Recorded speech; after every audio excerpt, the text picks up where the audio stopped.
La bonne ménagère accueillit un enfant perdu de la forêt.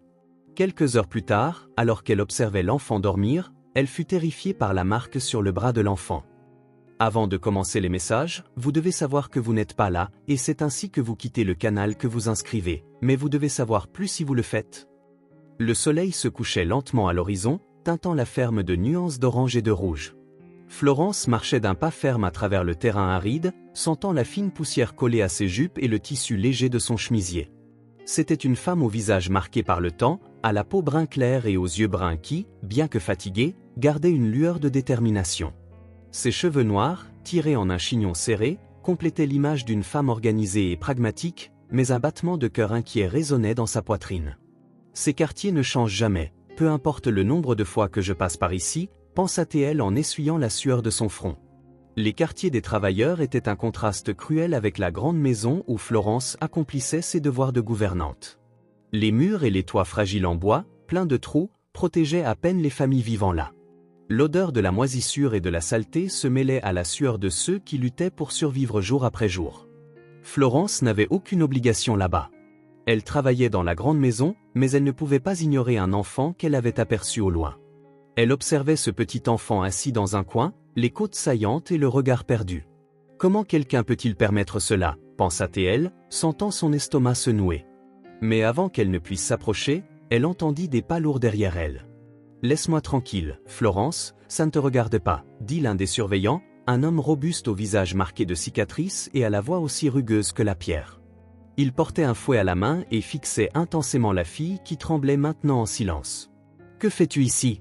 Ce n'est pas ta place de te mêler de ces fainéants. » Florence serra les poings, gardant son calme, mais sa voix était ferme. « Je suis venu inspecter les quartiers et d'après ce que je vois, personne ici n'est paresseux, ils n'ont juste pas le minimum vital pour survivre. » Le surveillant éclata de rire, s'approchant de plus près de la fille. « Zoé, ici, ne fait rien de toute la journée. Si elle n'est pas apte à travailler, elle n'est pas apte à manger non plus. » Il leva lentement le fouet, comme s'il savourait le moment, mais Florence s'interposa, se plaçant entre lui et l'enfant. « Tu ne la toucheras pas, » dit-elle d'une voix tremblante mais résolue. « Ce n'est qu'un enfant, le problème ici n'est pas elle. » Florence ne pouvait pas croire que le fouet utilisé pour battre les animaux de la ferme déjà maltraités soit aussi utilisé pour battre des personnes. La fille leva les yeux, remplie de peur, mais ne dit pas un mot. Ses cheveux emmêlés tombaient sur son visage sale et ses pieds nus étaient couverts de petites coupures. Florence pouvait sentir la terreur de cette petite âme. « Reste calme, petite, je suis là », pensa-t-elle en essayant de transmettre de la confiance, même si le surveillant grognait avec colère. « Tu t'opposes à moi, Florence ? C'est bien ce que je vois, dit-il en plissant les yeux.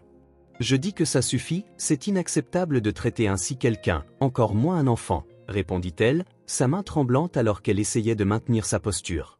Elle savait qu'elle dépassait les limites de sa position, mais elle ne pouvait tout simplement pas regarder cela. Tu penses que le patron va aimer entendre que tu défends ceux qui ne valent rien. Peut-être que tu perdras ce que tu as, menaça le surveillant en se penchant vers elle. Florence sentit son sang se glacer un instant, mais elle ne recula pas. Si perdre cela est le prix à payer pour faire ce qui est juste, qu'il en soit ainsi, pensa-t-elle en regardant directement dans les yeux de l'homme. Fais ce que tu veux, mais tu ne la toucheras pas, dit-elle alors que la fille serrait le bord de sa jupe de ses mains tremblantes. Le surveillant faisait tourner le fouet dans ses mains, clairement irrité, mais une ombre de doute traversa son visage. Tu ne comprends rien, ces gens n'apprennent que par la douleur, dit-il d'une voix plus basse mais empreinte de venin. Peut-être devrais-tu mieux réfléchir, c'est trop risqué pour toi de tout risquer pour un insignifiant. Florence ne répondit pas. Le silence entre eux semblait lourd comme du plomb, mais la tension fut rompue par un mouvement soudain. La fille, saisissant la distraction, se leva et s'enfuit des quartiers à une vitesse que personne n'avait anticipée. « Reviens ici », cria le surveillant en se retournant rapidement pour la poursuivre, mais Florence bloqua de nouveau son chemin. « Elle n'est pas un animal à chasser », dit-elle en essayant de gagner du temps pour que l'enfant puisse s'échapper. « Laisse-moi passer, Florence, ou tu le regretteras », grogna-t-il en la poussant brusquement de côté. Florence faillit perdre l'équilibre, mais ne renonça pas. « Elle ne survivra pas seule là-bas », cria-t-elle, mais ses mots se perdirent dans la poussière soulevée par les pieds de la fille. La forêt se trouvait juste au-delà des champs et ses arbres grands et denses avalaient déjà la petite silhouette qui courait désespérément. Florence sentit un nœud dans son estomac en voyant l'enfant disparaître dans l'obscurité. Attends, s'il te plaît, reviens. Appela-t-elle, mais la fille ne se retourna pas. Le surveillant s'arrêta au bord de la forêt en marmonnant quelque chose sur le fait que ce n'était pas la peine, mais Florence savait que ce n'était pas vrai. C'est juste un enfant, pensa-t-elle. Elle ne tiendra pas une nuit dehors, ajouta-t-elle, la panique montant en elle, mais le surveillant se contenta de hausser les épaules et de retourner au quartier. Si elle veut mourir, c'est son problème. Je ne perds pas mon temps avec ça, dit-il alors que le son de ses pas s'éloignait. Florence resta un moment, sentant la colère et le désespoir se mêler. Je ne peux pas la laisser seule, murmura-t-elle avant de prendre sa décision. Je vais la chercher, dit Florence à haute voix, plus pour affirmer sa détermination que pour autre chose. Mais alors qu'elle faisait le premier pas vers la forêt, elle sentit la peur serrer sa poitrine. Si quelque chose m'arrive, quelqu'un viendra-t-il me chercher, pensa-t-elle, mais repoussa rapidement ce doute. Je n'ai pas le choix, je ne peux pas simplement l'abandonner. À chaque pas, elle sentait le poids de l'obscurité qui l'attendait, mais elle savait qu'elle ne pouvait pas faire demi-tour. Les grands arbres formaient un labyrinthe d'ombre et le son du vent soufflant à travers les branches donnait à la forêt l'impression d'être vivante. Florence sentit son cœur battre plus vite en entrant dans ce monde hostile où chaque son semblait amplifié. « Zoé, es-tu là » cria-t-elle, sa voix tremblante mais pleine d'urgence. Il n'y avait pas de réponse, seulement l'écho lointain de ses paroles. Le sol était couvert de feuilles humides et de racines saillantes qui rendaient chaque pas difficile.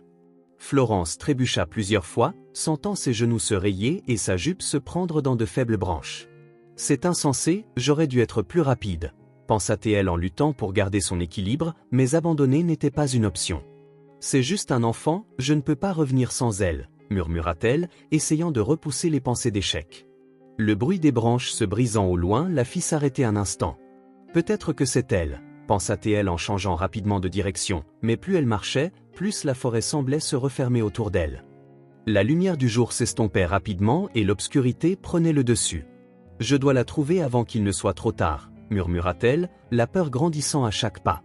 Lorsqu'elle atteignit une petite clairière, Florence s'arrêta pour reprendre son souffle. Le silence était presque absolu, sauf pour le son des grillons et le vent faisant bruisser les arbres.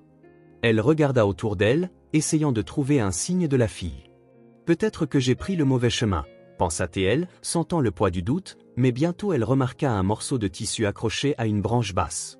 C'était une partie des vêtements de l'enfant, déchirés lors de sa fuite. « Elle est passée par ici », se dit-elle en serrant le tissu fermement.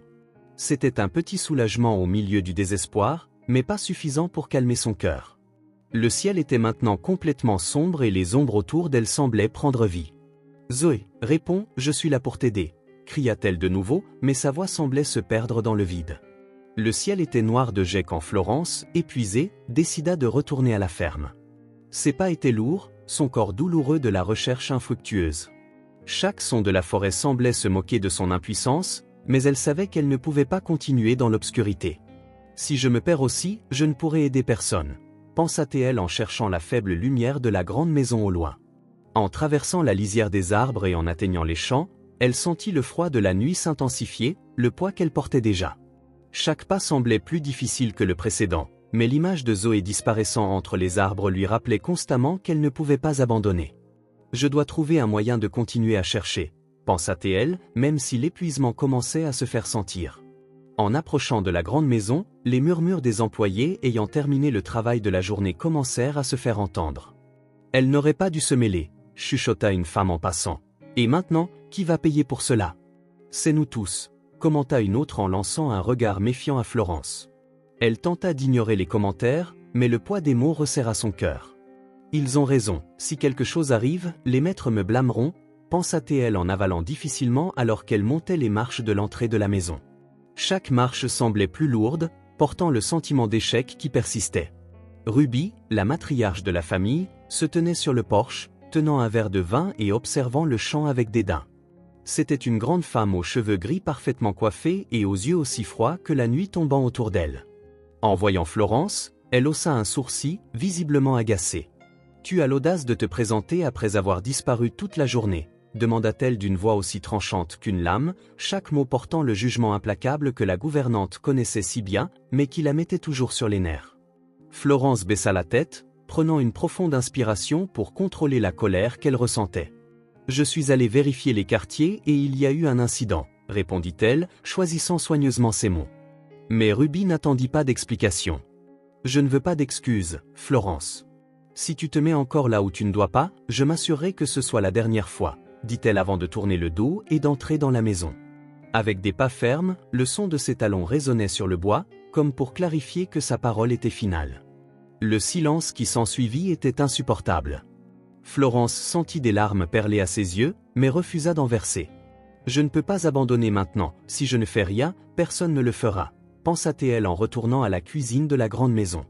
L'endroit était vide, sauf pour une vieille horloge murale qui marquait le temps avec un tic-tac étouffé. Elle regarda par la fenêtre, essayant d'ignorer le poids de la culpabilité qu'elle portait. Zoé est là dehors, seule, et je suis coincée ici, murmura-t-elle en serrant son tablier contre sa poitrine. Chaque seconde qui passait augmentait son angoisse, mais elle savait qu'elle devait planifier soigneusement pour éviter d'autres ennuis. Florence savait que la nuit serait longue, mais elle ne pouvait pas abandonner l'espoir de trouver la fille. Je dois trouver un moyen de continuer à chercher sans attirer plus d'attention, conclut-elle en rangeant la cuisine, faisant semblant que tout était normal. Ses mains travaillaient mécaniquement, mais son esprit était ailleurs, analysant les possibilités et les stratégies. Si seulement j'avais de l'aide, ça serait différent, pensa-t-elle, mais elle savait que compter sur quelqu'un dans cet environnement hostile était trop risqué. La nuit avançait lentement, apportant avec elle une obscurité lourde et un silence oppressant.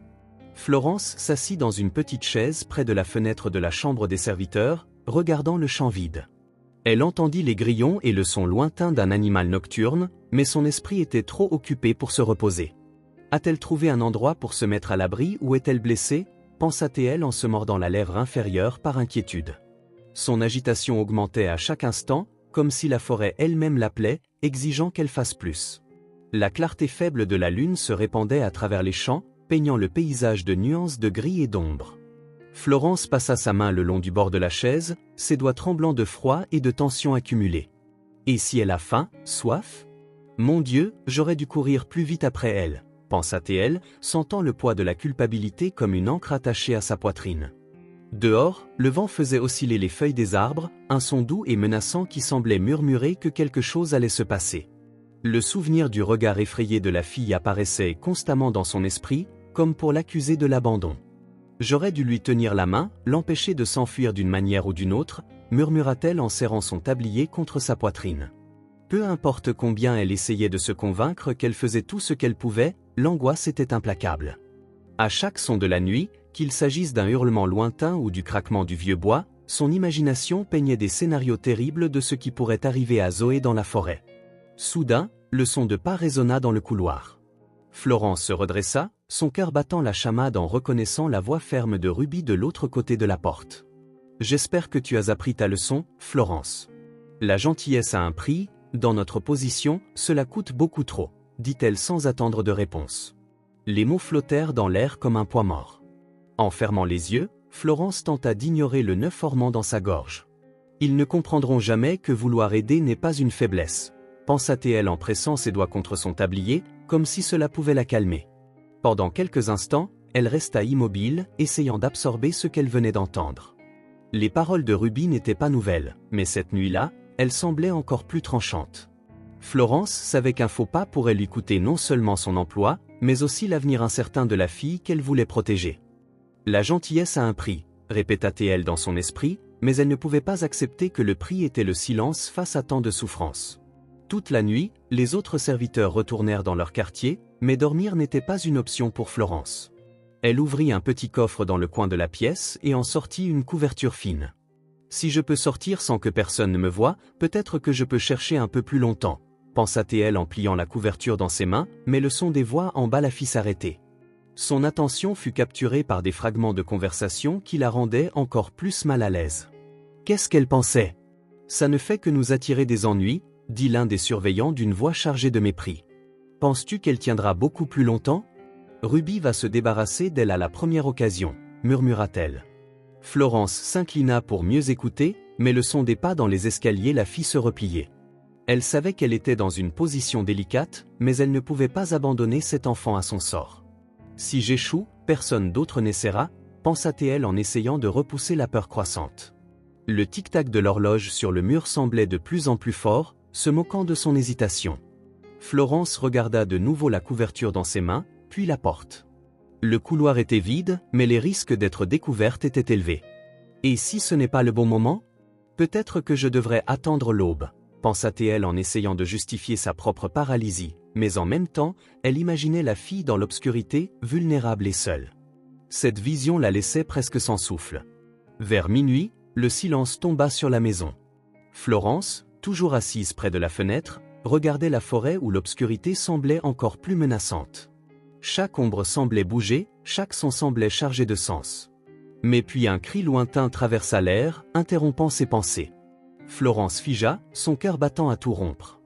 Était-ce elle, pensa-t-elle en pressant ses bras contre sa poitrine alors que le son résonnait à nouveau. C'était un son mêlant désespoir et fragilité, et chaque fibre de son être lui criait de courir vers son origine. Les cris semblaient venir de la direction de la forêt, mais Florence savait que partir à ce moment serait risqué. S'ils me prennent, je pourrais être renvoyée, pensa-t-elle, mais si je ne fais rien et que c'est elle? Elle douta un instant, les cris continuant de devenir de plus en plus faibles jusqu'au silence complet. Florence resta immobile, son esprit divisé entre la peur et la détermination. « Je ne peux pas ignorer ça », murmura-t-elle, mais les conséquences de l'action la paralysaient. Florence continua de regarder autour d'elle, immobile, tandis que l'obscurité autour de la grande maison semblait se densifier à chaque minute qui passait. Le silence revenu après les cris était aussi oppressant que les sons qui l'avaient alerté un instant plus tôt. Son esprit était en conflit, essayant de peser les conséquences de désobéir aux ordres de Ruby contre le risque de laisser Zoé seule dans la forêt. Si c'est elle et que je ne fais rien, comment vais-je vivre avec moi-même, pensa-t-elle, serrant fermement son tablier.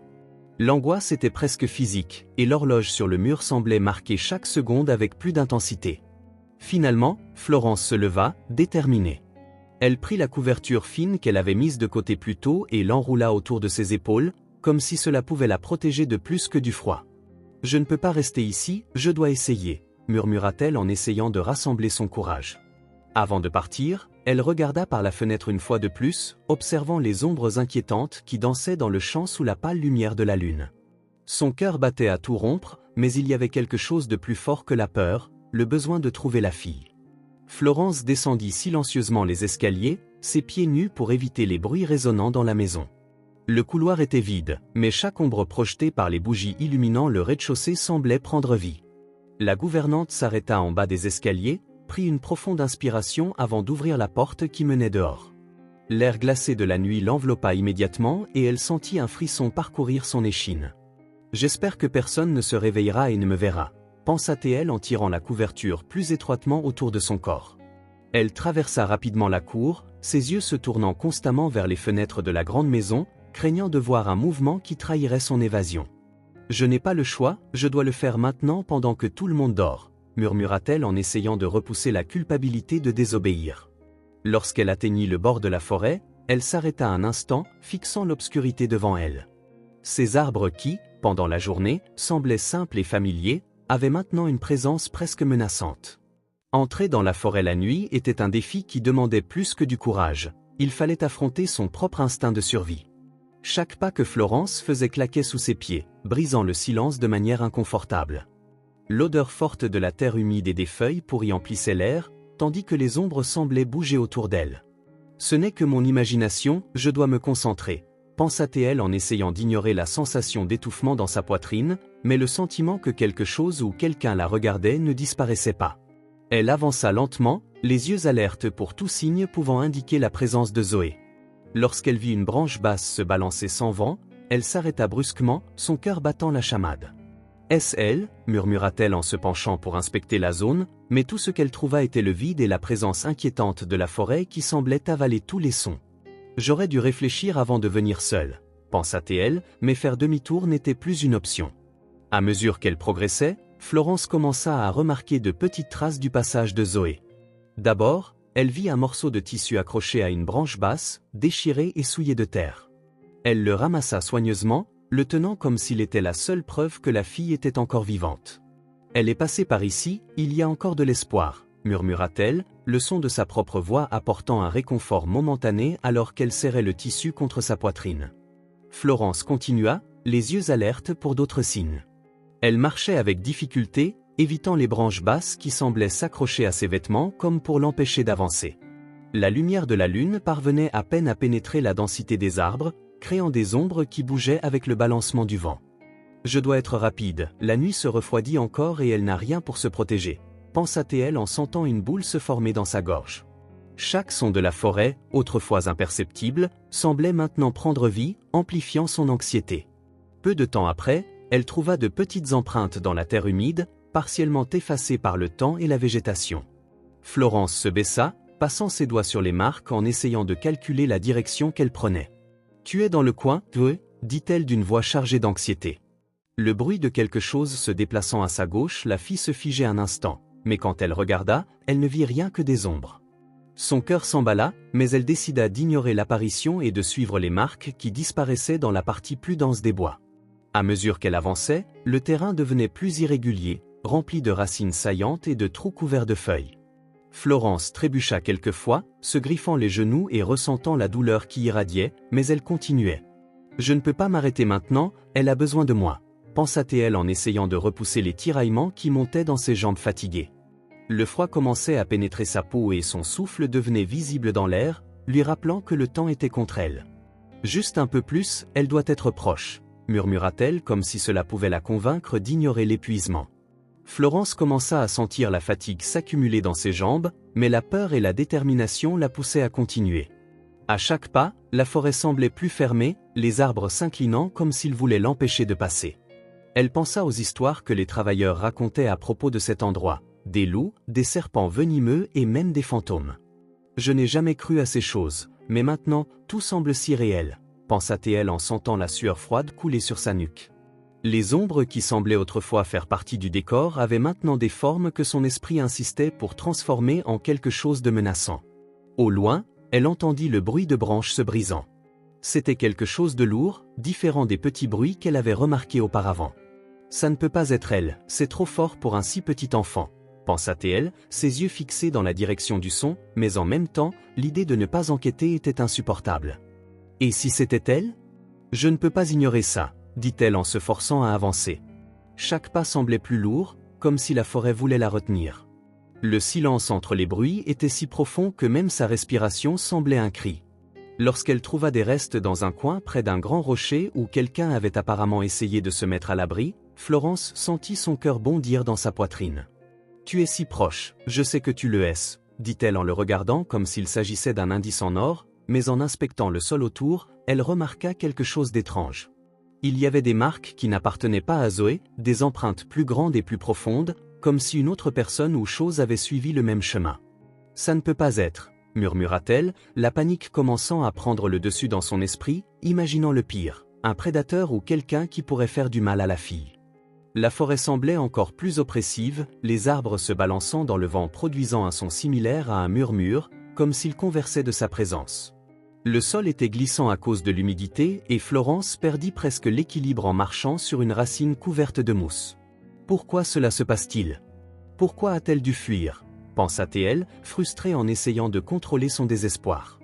Le sentiment d'être observée devenait plus fort et elle ne pouvait pas se débarrasser de l'idée que quelque chose ou quelqu'un était trop proche. Le bruit de pas approchant derrière, elle fit couler son sang-froid. Florence se retourna rapidement, essayant d'identifier la source du bruit, mais l'obscurité semblait absolue. Elle retint son souffle, essayant d'écouter mieux, mais le son s'arrêta aussi brusquement qu'il avait commencé. « Je suis seule ou non ?» pensa-t-elle, son cœur battant si fort qu'il semblait résonner à travers la forêt. Ses yeux parcoururent les environs, mais tout ce qu'elle vit fut le mouvement des ombres autour d'elle, amplifié par la danse des feuilles dans le vent. La tension était à son comble. Florence décida de continuer à marcher. Chaque fois qu'elle entendait un bruit, elle s'arrêtait et regardait autour d'elle, mais elle ne voyait rien d'autre que des ombres dansantes sous la pâle lumière de la lune. « Quoi qu'il en soit, ça ne m'arrêtera pas de trouver Zoé », murmura-t-elle en essayant de rester courageuse, mais le silence de la forêt était presque assourdissant et le sentiment d'être observée devenait plus fort à chaque pas. Soudain, une silhouette apparut derrière elle. Avant qu'elle ne puisse réagir, Florence poussa un cri de pure panique, sa voix résonnant à travers la forêt alors qu'elle se retournait désespérément. Le cri de Florence résonna à travers la forêt et le son sembla interminable. Lorsqu'elle se retourna finalement, respirant lourdement, ses yeux cherchèrent désespérément la silhouette qui l'avait surprise. Le silence revint, mais ce n'était pas réconfortant, c'était menaçant. Ses mains tremblaient alors qu'elle tenait la couverture, ses doigts serrant fermement le tissu. Est-ce que c'est mon imagination ou y a-t-il quelqu'un ici? Pensa-t-elle, sentant la sueur froide couler sur sa nuque. Elle devait continuer à avancer malgré la peur qui rongeait chaque fibre de son être. Soudain, un bruit sourd et étouffé vint de sa droite, comme si quelque chose se déplaçait lentement à travers les feuilles. Florence fit un pas prudent, plissant les yeux pour s'adapter à l'obscurité. « Zoé, est-ce toi? Réponds, s'il te plaît » appela-t-elle, sa voix tremblante mais toujours pleine d'espoir. Le bruit cessa. Pendant un instant, tout redevint silencieux, mais puis un faible sanglot brisa le silence et elle sut qu'elle n'était pas seule. En suivant le son, Florence trouva la fille recroquevillée entre les racines d'un grand arbre, son petit corps tremblant de froid et de peur. Zoé serrait ses genoux contre sa poitrine, ses yeux grands ouverts comme un animal acculé. « Merci mon Dieu, je t'ai trouvé » murmura Florence rapidement en s'agenouillant à côté de l'enfant, mais lorsqu'elle tenta de la toucher, Zoé recula instinctivement, son visage sale strié de larmes. « Ça va, petite, je ne te ferai pas de mal, je veux juste t'aider » dit-elle en essayant de paraître aussi calme que possible, même si son cœur battait la chamade. Progressivement, Zoé céda, permettant à Florence de s'approcher. La gouvernante retira la couverture de ses épaules et l'enroula autour de la fille pour la réchauffer. « Tu ne devrais pas être ici seule, ma chère, il fait trop froid et c'est dangereux » dit-elle en frottant les bras de Zoé pour essayer de la réchauffer. La fille marmonna quelque chose d'inaudible et Florence se pencha pour l'entendre. « Je ne savais pas où aller » chuchota Zoé, sa voix brisée par des sanglots. Florence regarda autour d'elle, s'assurant qu'elles étaient seules avant de prendre la fille dans ses bras. Zoé était si légère qu'il semblait que le vent pourrait l'emporter, ce qui n'avait fait qu'accentuer l'urgence de Florence. « Je vais te ramener à la maison, tu vas bien » dit-elle en tenant la fille contre elle et en commençant à marcher vers le retour. Mais la forêt semblait encore plus sombre qu'avant, comme si elle conspirait contre elle. « Je dois trouver le chemin du retour rapidement, elle ne tiendra pas longtemps ainsi » pensa-t-elle en luttant contre le sentiment croissant de panique en marchant. Florence remarqua quelque chose d'étrange sur le bras de Zoé. La lumière de la lune filtrée à travers les feuilles révélait une marque en forme de croissant de lune qui semblait briller sur la peau pâle de la fille. « Ça ne peut pas être » murmura-t-elle en s'arrêtant un instant pour regarder de plus près. Elle reconnut immédiatement cette marque. C'était une caractéristique que possédaient tous les descendants directs du patriarche de la famille paysanne. « Zoé, qui es-tu vraiment » pensa-t-elle, sentant un frisson sans rapport avec le froid, alors qu'elle portait la fille. Florence ne pouvait détacher ses yeux de la marque, son esprit courant dans de nombreuses directions, essayant de connecter les pièces de ce puzzle inattendu. Est-elle la fille du patriarche? Cela expliquerait tant de choses, mais comment est-elle arrivée ici, seule et abandonnée? Pensa-t-elle, sentant son cœur se serrer. L'idée que Zoé ait pu être délibérément laissée pour mourir la remplit d'indignation. Quel genre de monstre ferait ça à un enfant, murmura-t-elle en ajustant la couverture autour de la fille. Le vent du petit matin apporta un froid mordant qui semblait couper à travers le tissu fin de la couverture. Florence regarda autour d'elle, chaque ombre dans la forêt semblant plus menaçante qu'avant. « Tu as dû tant souffrir, petite, je ne peux pas imaginer ce que tu as traversé pour en arriver ici » pensa-t-elle, les yeux embués alors qu'elle essayait de se concentrer sur le chemin devant elle. Les branches sèches sur le sol craquaient sous ses pieds et chaque son semblait amplifier son inquiétude. « Je dois sortir d'ici avant que quelque chose de pire n'arrive » murmura-t-elle comme si sa propre voix pouvait la guider à travers l'obscurité. Zoé commença à bouger dans les bras de Florence, marmonnant des mots désarticulés qui semblaient être des fragments de souvenirs douloureux.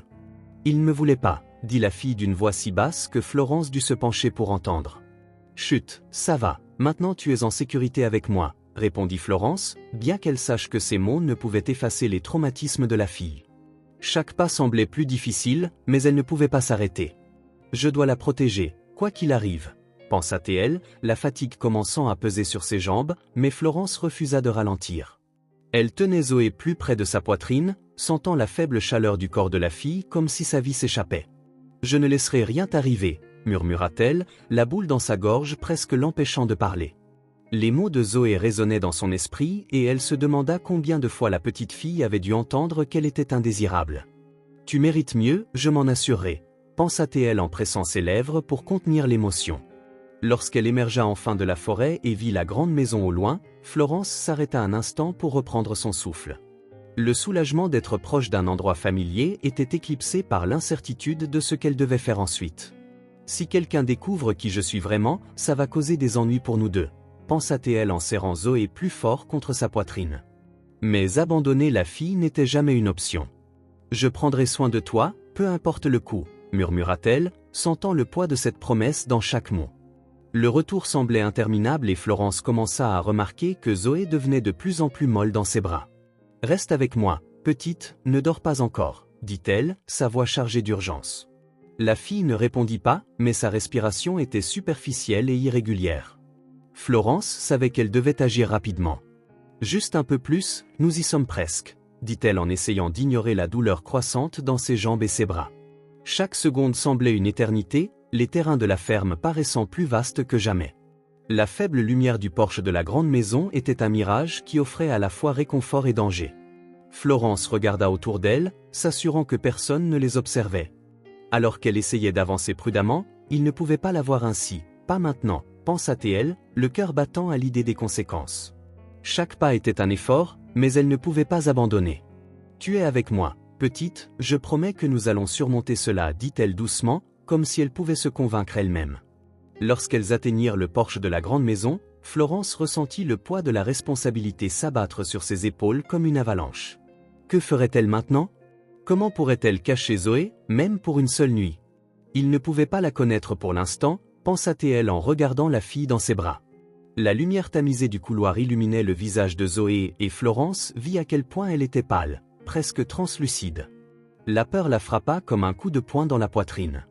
Soudain, Zoé commença à trembler violemment, comme si tout le froid de la nuit l'avait finalement rattrapée. Florence la posa doucement, essayant de la réveiller. « Zoé, regarde-moi, reste éveillée, » dit-elle, mais les yeux de la fille étaient à moitié fermés et sa respiration presque inexistante. « Non, non, pas maintenant, tu dois tenir bon, » supplia-t-elle, la voix pleine de désespoir. Florence portait Zoé avec difficulté, elle s'était un peu améliorée mais était loin d'aller bien. Ses bras étaient déjà épuisés alors qu'elle se dirigeait le long de la grande maison vers le cabanon abandonné. C'était un endroit oublié par les maîtres, utilisé des années auparavant uniquement pour stocker des outils cassés et des sacs de grains qui ne seraient jamais utilisés ici. Personne ne pensera à regarder, pensa-t-elle, tandis que ses pieds écrasaient des feuilles sèches, le son semblant résonner dans le silence de la nuit.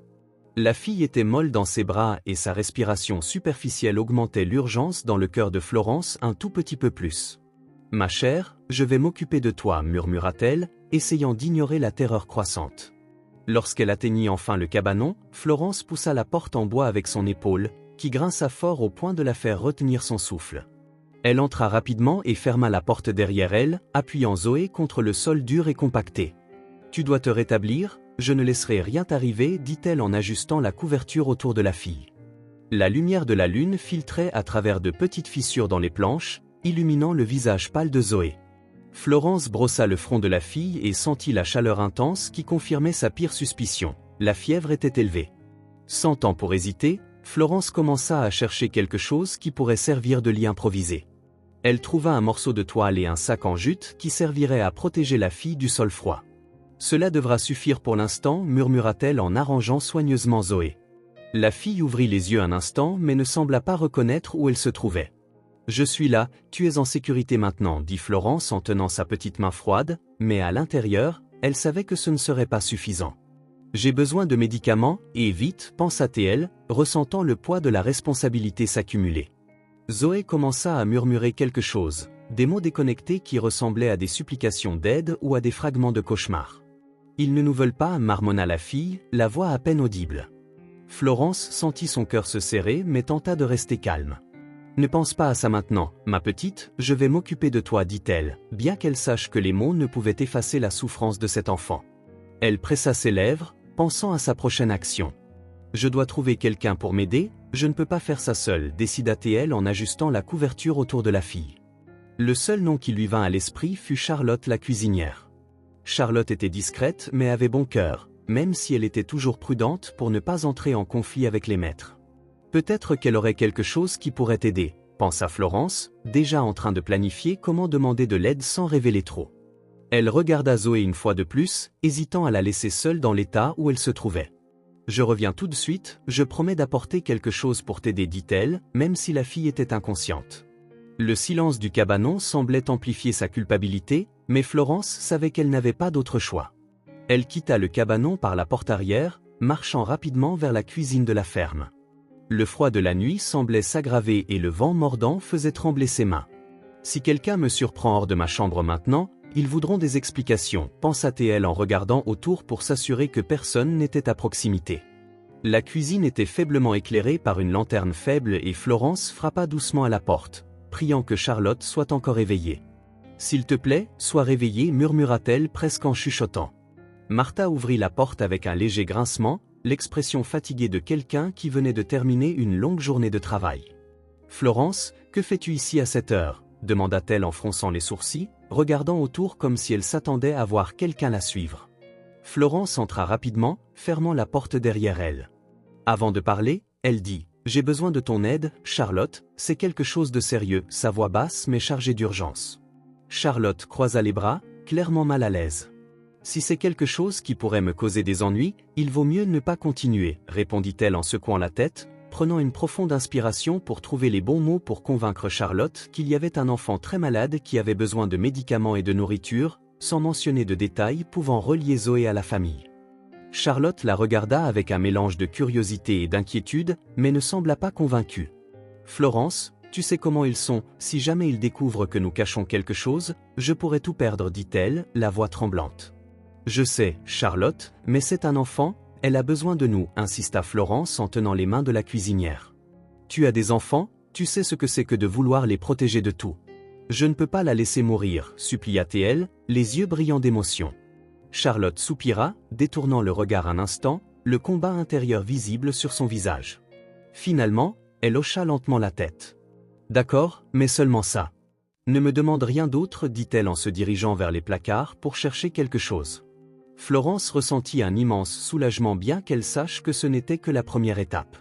Charlotte attrapa une bouteille de médicaments qu'elle utilisait en cas de fièvre ainsi que de la nourriture enveloppée dans un linge. « Voici, j'espère que cela aidera » dit-elle en remettant tout à Florence. « Mais tu dois être prudente, si quelqu'un découvre que nous avons caché quelque chose » avertit-elle en regardant directement Florence dans les yeux.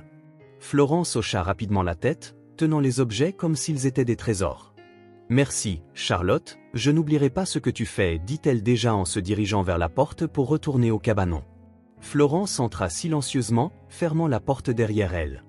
Zoé restait allongée immobile, mais le son de sa respiration irrégulière était un rappel constant de sa fragilité.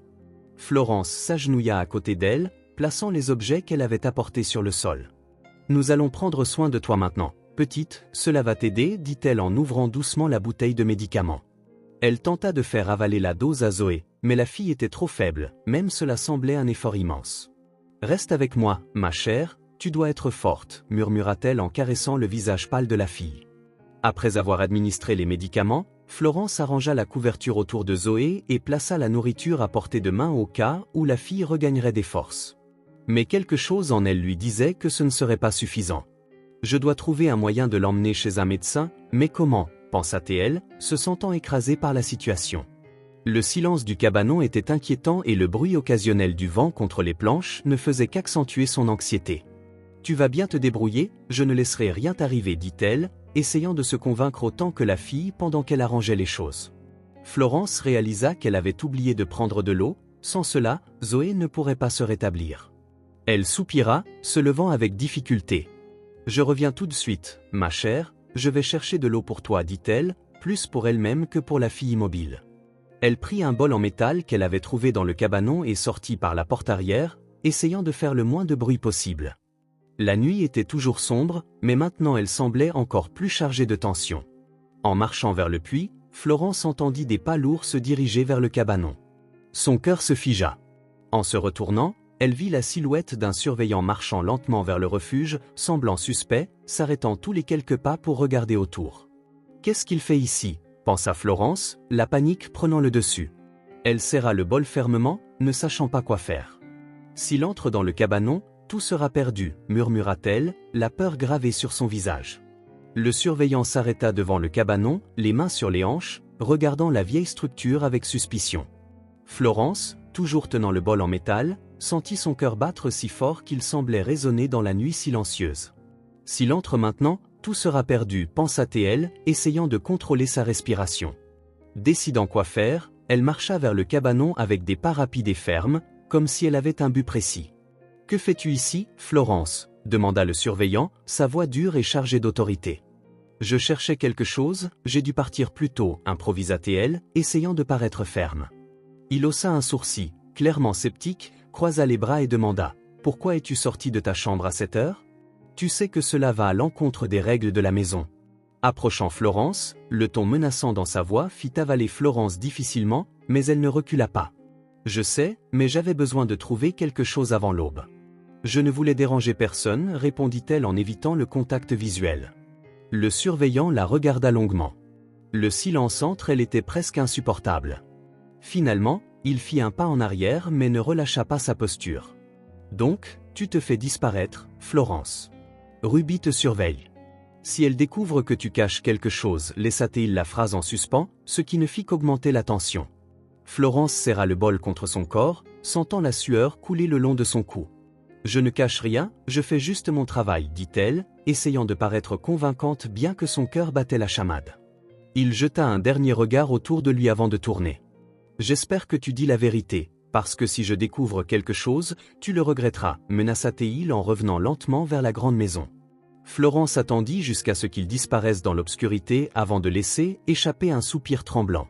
C'était proche, il allait presque entrer, pensa-t-elle, sentant ses jambes trembler.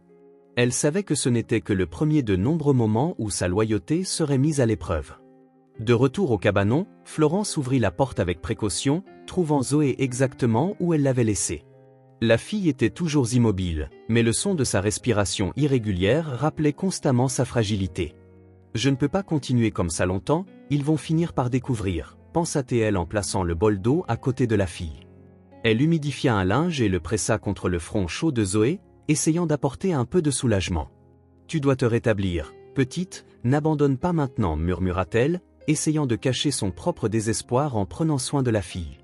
Florence réfléchit aux paroles du surveillant, il était clair qu'il soupçonnait quelque chose et toute erreur pourrait être coûteuse. « S'ils découvrent qui tu es, ils te traiteront pire que des ordures » pensa-t-elle, ressentant une oppression dans sa poitrine, mais abandonner n'était jamais une option pour elle. « Je promets de m'occuper de toi et je le ferai » dit-elle d'une voix ferme, tentant de se convaincre qu'il y avait encore de l'espoir. La nuit s'étira lentement et l'état de Zoé ne fit qu'empirer. Sa fièvre ne diminuait pas et Florence savait que le linge humide et les remèdes improvisés ne suffiraient pas. « Je dois trouver de l'aide, mais comment puis-je faire cela sans tout compromettre » pensa-t-elle en regardant le visage pâle de la fille. À chaque instant, la responsabilité semblait grandir comme un poids insupportable sur ses épaules. « Tu es si petite pour supporter un destin si cruel » murmura-t-elle en tenant la main frêle de Zoé. La respiration de la fille semblait un effort douloureux, chaque souffle court et irrégulier. Florence ressentait la pression de chaque seconde qui passait comme un compte à rebours implacable. « Si seulement j'avais plus de ressources ou quelqu'un pour m'aider » pensa-t-elle en humidifiant de nouveau le linge avec de l'eau froide et en le plaçant sur le front de Zoé. Le sentiment d'impuissance l'écrasait, mais abandonner n'était pas une option. « S'il te plaît, bats-toi, ma petite, tu ne mérites pas cela » murmura-t-elle presque comme une prière. Les faibles gémissements de Zoé brisèrent le silence oppressant du cabanon, résonnant comme une lamentation emprisonnée. Florence ajusta la couverture autour de la fille, essayant de contenir le froid qui insistait pour envahir l'espace. La lumière tamisée de la lanterne projetait des ombres inquiétantes sur les murs en bois, accentuant le sentiment d'isolement. « Il n'y a personne ici à part nous deux, et pourtant, on dirait que tout le monde est contre nous » pensa-t-elle, ressentant l'épuisement physique et émotionnel l'accabler. La fille commença à bouger, marmonnant des mots déconnectés qui semblaient être des fragments de souvenirs douloureux. « Non, ne me laisse pas, maman » dit-elle presque inaudiblement. Florence s'arrêta un instant, le cœur battant alors qu'elle entendait ce mot, « maman ». « Qui est ta maman, Zoé ? Tu sais ce que cela signifie » pensa-t-elle en passant ses doigts dans les cheveux ébouriffés de la fille. L'idée que Zoé ait été rejetée par sa propre famille ajoutait à la douleur de Florence. En changeant le linge sur le front de Zoé, Florence sentit sa propre force commencer à s'épuiser. La peur d'être découverte, l'épuisement physique et émotionnel, et l'inquiétude constante pour l'état de la fille prenaient leur tribut. Si seulement je pouvais quitter cet endroit et trouver un vrai médecin, pensa-t-elle, mais elle savait que c'était impossible. Toute tentative de quitter la ferme serait remise en question et la sécurité de Zoé serait en jeu. Je dois penser à quelque chose rapidement, je ne peux pas la laisser comme ça, se dit-elle en essayant de trouver une solution. Au loin, Elle entendit le bruit des chiens aboyant, rappelant que la sécurité de la ferme était implacable. Florence se figea en entendant les aboiements s'intensifier avant de finalement s'estomper au loin. Il nous surveille toujours, il n'y a aucun moyen de s'échapper, pensa-t-elle, se sentant piégée, mais en regardant Zoé, elle trouva la force de continuer. Tu n'es pas seule, petite, je trouverai un moyen, dit-elle en serrant les poings avec détermination. Elle savait que le temps jouait contre elle, mais abandonner n'était jamais une option. La lumière tamisée de la lampe à huile vacilla un instant, projetant des ombres dansantes sur le visage de Zoé. Florence prit la main de la petite fille, la sentant plus froide qu'auparavant. Malgré la forte fièvre, je sais que tu es forte, Zoé, tu as traversé tellement de choses, murmura-t-elle comme si ces mots pouvaient atteindre l'intérieur de la fille et allumer une étincelle d'espoir. Chaque mouvement semblait une bataille et Florence avait l'impression de perdre du terrain. Soudain, Zoé ouvrit les yeux, son expression confuse et effrayée. « Maman, où es-tu » murmura-t-elle, la voix vacillante et chargée d'émotion. Florence se figea, sentant le poids de ce mot résonner comme un souvenir lointain dans son esprit. Elle est délirante ou cela signifie-t-il quelque chose de plus, pensa-t-elle en regardant la fille lutter contre la fièvre. Florence serra fermement la main de Zoé comme pour s'assurer qu'elle n'était pas seule. « Je suis là, ma chérie, je vais prendre soin de toi, dit-elle en essayant d'ignorer les questions qui commençaient à se former dans son esprit. Florence s'assit à côté de Zoé, le cœur lourd d'inquiétude en regardant le visage pâle de la fille. La fièvre ne diminuait pas et la fragilité de sa respiration était un avertissement que le temps s'écoulait. « Je ne peux plus attendre, elle a besoin d'aide maintenant, pensa-t-elle en passant sa main dans les cheveux ébouriffés de Zoé. La peur d'être découverte par la famille la hantait toujours, mais la vie de la fille était plus importante. « Tu vas bien te débrouiller, petite, je vais t'emmener dans un endroit où ils pourront prendre soin de toi, murmura-t-elle en essayant de transmettre de la confiance. Elle empaqueta un petit sac avec ses essentiels, les médicaments que Charlotte lui avait donnés, la couverture de Zoé et un peu d'eau. Elle enveloppa soigneusement la fille dans la couverture, la soulevant dans ses bras. Si quelqu'un nous voit quitter la ferme, c'est fini, pensa-t-elle, ouvrant la porte du cabanon aussi silencieusement que possible. L'obscurité dominait toujours la nuit, mais Florence savait qu'elle devait saisir ce moment avant l'aube. Le chemin jusqu'à la route était long et sinueux, traversant les zones moins surveillées de la propriété. Florence marchait lentement, essayant d'éviter les brindilles et les feuilles qui pouvaient faire du bruit sous ses pieds. À chaque pas, son esprit était tourmenté par des pensées sur ce qui pourrait arriver si elle était surprise. Ils m'accuseront de tout, ils diront que j'essaie de faire quelque chose contre eux, pensa-t-elle en sentant le poids de Zoé devenir plus lourd dans ses bras. Tiens bon, nous y sommes presque, dit-elle, plus pour elle-même que pour la fille. Lorsqu'elle atteignit enfin la route menant à la ville, Florence ressentit une petite vague de soulagement. Le silence de la nuit était brisé seulement par le bruit lointain du vent et les aboiements des chiens venant de la ferme. Si je continue à marcher sans m'arrêter, je peux atteindre le médecin avant l'aube, calcula-t-elle en portant Zoé dans ses bras. La fille murmura quelque chose d'inaudible et Florence inclina la tête pour écouter. « Je suis là, ma chérie, tu es en sécurité avec moi, murmura-t-elle en retenant les larmes qui menaçaient de tomber. La ville était à des kilomètres et chaque pas semblait une éternité. Le froid du matin coupait le visage de Florence et la douleur dans ses bras devenait insupportable, mais abandonner n'était pas une option. « Tu n'as personne d'autre que moi, petite, je promets de m'occuper de toi, pensa-t-elle en continuant de marcher. Au loin, elle aperçut la lueur faible d'un lampadaire, signe qu'elle approchait de l'entrée de la ville. « Nous y sommes presque, tiens bon un peu plus, murmura-t-elle, ressentant une nouvelle vague de détermination. En entrant dans la ville, Florence se dirigea directement vers la maison du médecin local, un petit bâtiment avec des fenêtres éclairées. Elle frappa fort à la porte, essayant de contrôler la panique qu'elle ressentait. « S'il te plaît, sois ici, pensa-t-elle en entendant des pas de l'autre côté. Le médecin, un homme d'âge moyen avec une expression fatiguée, ouvrit la porte en regardant Florence avec surprise. « Que s'est-il passé ?» demanda-t-il alors que la femme expliquait rapidement l'état de Zoé. « Elle a besoin d'une aide urgente, elle a une forte fièvre et est très faible, dit-elle presque à bout de souffle. » Pendant que le médecin examinait Zoé, Florence attendait anxieusement dans le petit salon, ses yeux parcourant l'environnement simple mais confortable, essayant de trouver du réconfort. Elle est entre de bonnes mains maintenant, il saura quoi faire, pensa-t-elle, bien que l'incertitude la consume encore. Le bruit de la porte s'ouvrant interrompit ses pensées et elle vit le médecin apparaître avec une expression grave. Elle est très frêle, mais je ferai de mon mieux pour la stabiliser. Cependant, elle a besoin de repos et d'une attention constante, dit-il en remettant à Florence quelques instructions. En quittant la maison du médecin, Florence marcha le long de la rue principale de la ville, réfléchissant à ce qu'elle devait faire ensuite. C'est alors qu'elle aperçut un bureau avec une enseigne familière, un cabinet d'avocat. Son cœur bondit en reconnaissant l'endroit, c'était définitivement un ami d'enfance qu'elle n'avait pas vu depuis des années. Si quelqu'un peut m'aider à protéger Zoé, c'est lui, pensa-t-elle, hésitant à frapper à la porte. Mais sa peur pour la sécurité de la fille était plus grande que tout doute. L'avocat ouvrit la porte, surpris de voir Florence. « Florence, ça fait longtemps. Qu'est-ce qui t'amène ici à cette heure ?» demanda-t-il avec un sourire qui s'effaça bientôt en remarquant son expression inquiète. « J'ai besoin de ton aide, c'est une situation très sérieuse, dit-elle rapidement en entrant dans le petit bureau. Elle expliqua tout, la fille trouvée dans la forêt, la marque de naissance et la peur que la famille des fermiers découvre la vérité. Son ami écouta attentivement, son visage devenant de plus en plus sérieux. « Cette famille n'a aucune limite, Florence, ils feront tout pour protéger leur secret, dit-il en croisant les bras, pensant que si la fille était vraiment ce qu'elle disait, elle avait des droits qui ne pouvaient être ignorés. Florence ressentit un mélange de soulagement et de préoccupation en entendant cela. « Alors tu m'aideras » demanda-t-elle, sa voix chargée d'anxiété. Son vieil ami hocha la tête. « Je ferai ce que je peux, mais nous devons être très prudents, ils ont de l'influence dans toute la région, » avertit-il en la regardant droit dans les yeux. Florence rentra chez le médecin, gardant l'espoir que son ami pourrait être une solution. Quelque chose d'inattendu se produisit en périphérie de la ville, elle remarqua un des employés de la ferme debout au loin, l'observant intensément. « Ça ne peut pas être, il m'a vu, pensa-t-elle, sentant la panique la submerger. Elle tenta d'accélérer le pas, mais elle savait qu'il serait impossible d'éviter les conséquences. « Cela va arriver aux oreilles du patriarche maintenant, murmura-t-elle, sentant le poids de la situation s'intensifier.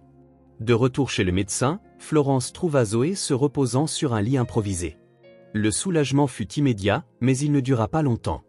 Le bruit de pas lourds venant de l'extérieur fit battre son cœur plus vite. Avant qu'elle ne puisse réagir, la porte s'ouvrit brusquement et 3 hommes entrèrent, tous avec des expressions sérieuses et menaçantes. « Florence, quel est le sens de cela ? Pourquoi as-tu amené cette fille ici sans permission ?» demanda le chef du groupe en croisant les bras et en la regardant directement. Florence tenta d'expliquer, mais les hommes refusaient d'écouter. « Ce n'est pas ce que tu crois, je voulais juste l'aider, dit-elle, la voix tremblante en regardant Zoé, toujours immobile sur le lit. Tu l'as prise de la ferme sans autorisation, c'est un enlèvement, accusa un des hommes en s'avançant vers elle. Ce n'est pas un enlèvement, elle était seule et malade, j'ai juste fait ce qui était juste, répondit Florence, ressentant la colère et la peur se mêler en elle. Les hommes ignorèrent ces paroles, prenant Zoé avec précaution. Elle appartient à la ferme et le patriarche décidera quoi faire d'elle, dit le leader en quittant la pièce avec la fille dans ses bras. Florence tenta de les arrêter, mais fut repoussée de côté, incapable de faire quoi que ce soit. « Tu ne peux pas faire ça, elle a besoin de soins, cria-t-elle, mais ses mots furent ignorés. Florence tomba à genoux, des larmes coulant sur son visage alors qu'elle regardait les hommes ramener Zoé à la ferme. « Que vais-je faire maintenant ?» pensa-t-elle, ressentant le désespoir la submerger. Les hommes emmenèrent Zoé directement dans le grand hall de la maison principale où le patriarche de la famille, Édouard, les attendait avec son expression autoritaire habituelle. Assis dans un fauteuil en cuir, il observait avec des yeux critiques alors qu'il plaçait la fille sur un canapé à proximité. « Et qu'avons-nous ici ?» demanda-t-il d'une voix profonde résonnant dans le hall. Un des hommes répondit rapidement, « Nous avons trouvé la fille avec la gouvernante. » Florence essayait de la cacher. Édouard haussa un sourcil, sa curiosité piquée. Un moment plus tard, il se leva et marcha lentement vers la fille encore inconsciente.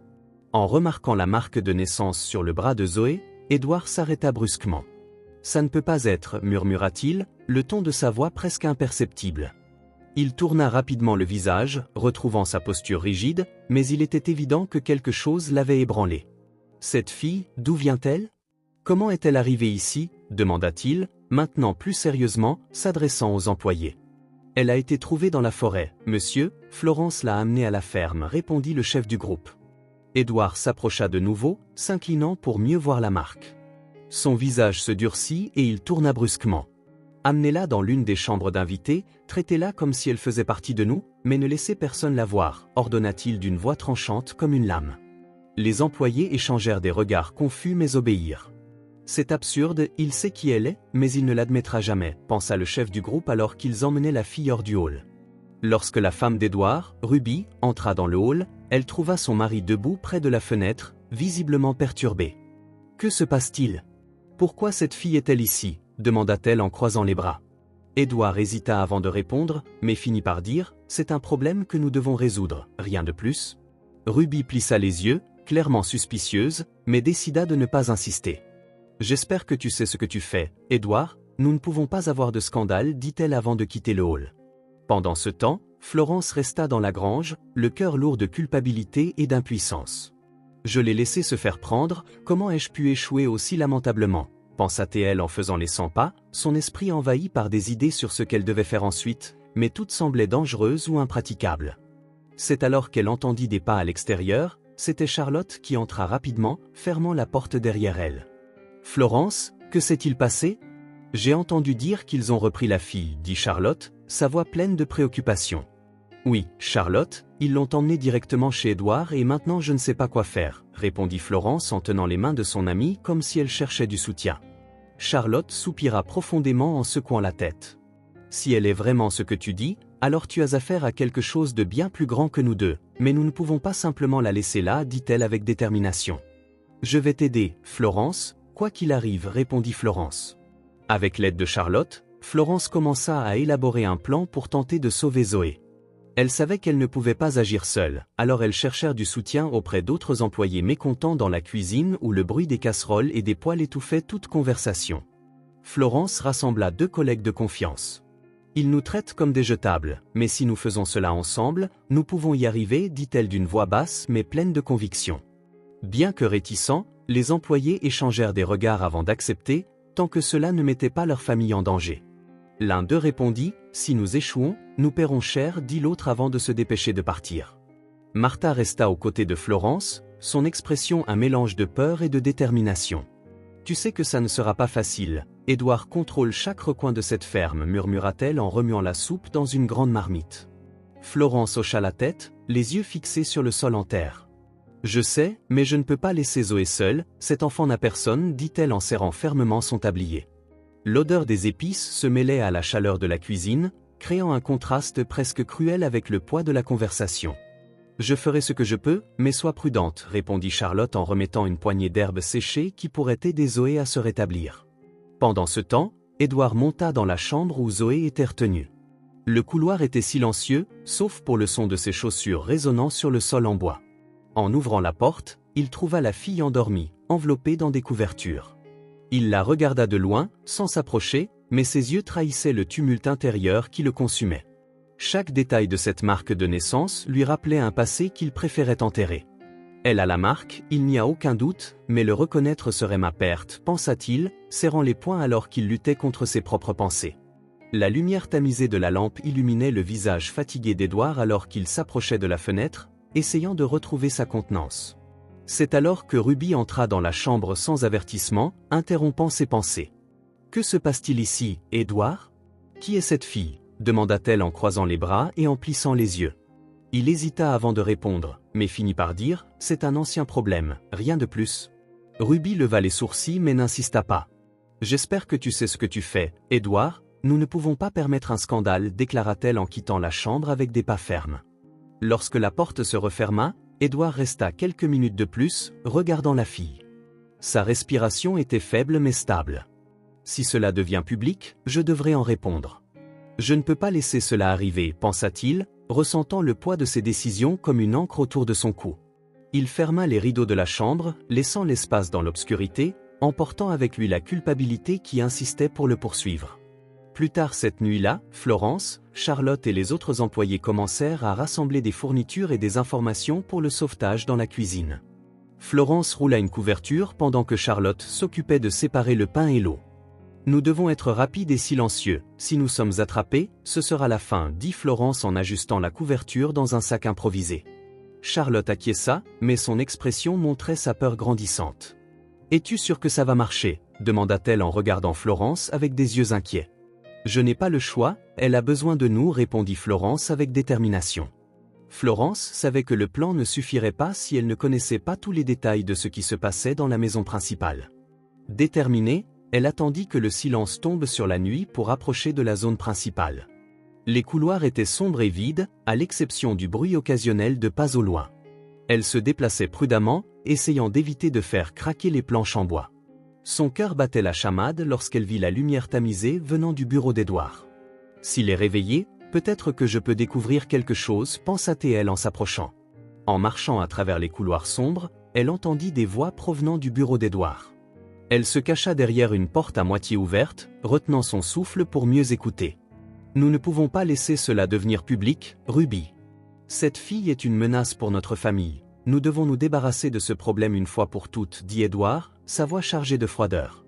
Les yeux de Florence s'agrandirent, ressentant l'impact des mots comme un coup de poing dans la poitrine. Elle couvrit sa bouche pour contenir un souffle de choc alors que les paroles du patriarche résonnaient dans son esprit. Il va vraiment essayer de tout arrêter, y compris moi, pensa-t-elle, ressentant l'urgence d'agir avant qu'il ne soit trop tard.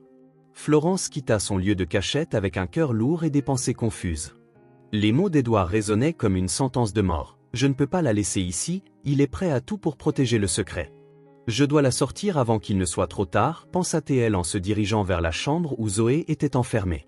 Le couloir était désert, mais la tension semblait remplir chaque espace autour d'elle. Ses pas étaient légers, mais chaque petit bruit qu'elle faisait semblait amplifié dans le silence oppressant. Arrivant à la porte, Florence trouva deux sbires parlant à voix basse. Elle se retira, se cachant dans l'ombre d'une colonne. Le vieil homme est furieux, dit l'un d'eux.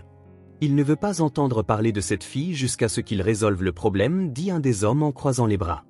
Et que va-t-il faire ? Nous ne pouvons pas simplement faire comme si elle n'existait pas, répondit l'autre en se grattant la tête. Florence retint son souffle, attendant le bon moment pour agir. Ils ne peuvent pas rester ici pour toujours, j'attendrai, pensa-t-elle en essayant de contenir la panique. Les minutes passèrent lentement, mais finalement, les sbires s'éloignèrent en riant de quelque chose que Florence ne pouvait pas comprendre. Lorsque le couloir fut vide, elle s'approcha de la porte et essaya de l'ouvrir. La poignée était verrouillée, comme elle s'y attendait. Bien sûr qu'ils ne vont pas la faciliter, murmura-t-elle en cherchant quelque chose pour forcer le verrou. Son regard tomba sur un petit crochet en métal suspendu à un support mural. Ça va marcher, pensa-t-elle en le saisissant hâtivement. En essayant de déverrouiller la porte, Florence sentit la sueur couler le long de son cou. Chaque son, si petit soit-il, faisait battre son cœur la chamade. « Tu peux le faire, Florence, un peu plus, dit-elle à elle-même en essayant de calmer ses nerfs. Finalement, le verrou céda avec un léger clic. Florence ouvrit lentement la porte et entra dans la chambre. Zoé était allongée sur le lit, son visage pâle illuminé par la faible lumière de la lune filtrant par la fenêtre. « C'est moi, je vais te sortir d'ici, murmura-t-elle en s'approchant de la fille. Avant qu'elle ne puisse la prendre dans ses bras, le bruit de pas précipités résonna dans le couloir. Florence sentit son sang se glacer lorsqu'elle vit la porte s'ouvrir brusquement, révélant les deux hommes de main qui étaient revenus. « Que pensez-vous faire ici » cria l'un d'eux en s'approchant d'elle. Florence tenta d'expliquer, mais ses mots furent étouffés par la colère des hommes. « Vous essayez de saboter cette famille, c'est de la trahison », accusa l'autre en la saisissant par le bras et la traînant hors de la pièce. Zoé se réveilla au bruit et commença à pleurer. « Ne l'emmenez pas, ne faites pas de mal à Florence », hurla-t-elle en essayant de se lever, mais furent tenus par l'un des hommes de main. « Reste tranquille, fille, ce ne sont pas tes affaires », dit l'homme en la repoussant sur le lit. Florence se débattit contre la prise sur son bras, mais c'était inutile. « S'il vous plaît, c'est juste une enfant, vous savez que ce n'est pas juste », supplia-t-elle, mais ses paroles tombèrent dans l'oreille d'un sourd. Les cris attirèrent l'attention d'Edouard qui descendit précipitamment les escaliers, suivi de Ruby. En voyant la scène, il croisa les bras et regarda Florence avec un mélange de mépris et de satisfaction. « Alors c'est vrai, vous essayez de saper ma famille », dit-il d'une voix profonde tranchant l'air comme une lame. « Je ne tente rien, je veux juste protéger Zoé, elle n'est responsable de rien », répondit Florence, la voix tremblante mais ferme. Edouard rit, un son froid et sans humour. « Protéger ?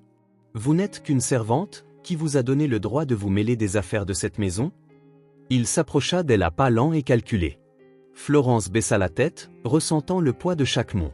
« Peu importe ce que vous dites, cet enfant mérite d'être traité avec dignité, » répondit-elle, la voix maintenant presque un murmure. « Dignité ? C'est un mot que vous devriez apprendre à respecter.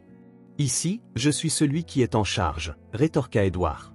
Edouard se tourna vers les hommes de main et désigna la porte d'entrée. « Sortez-la d'ici, elle est renvoyée, et que cela serve de leçon à quiconque oserait désobéir à mes ordres, » ordonna-t-il, la voix chargée d'autorité.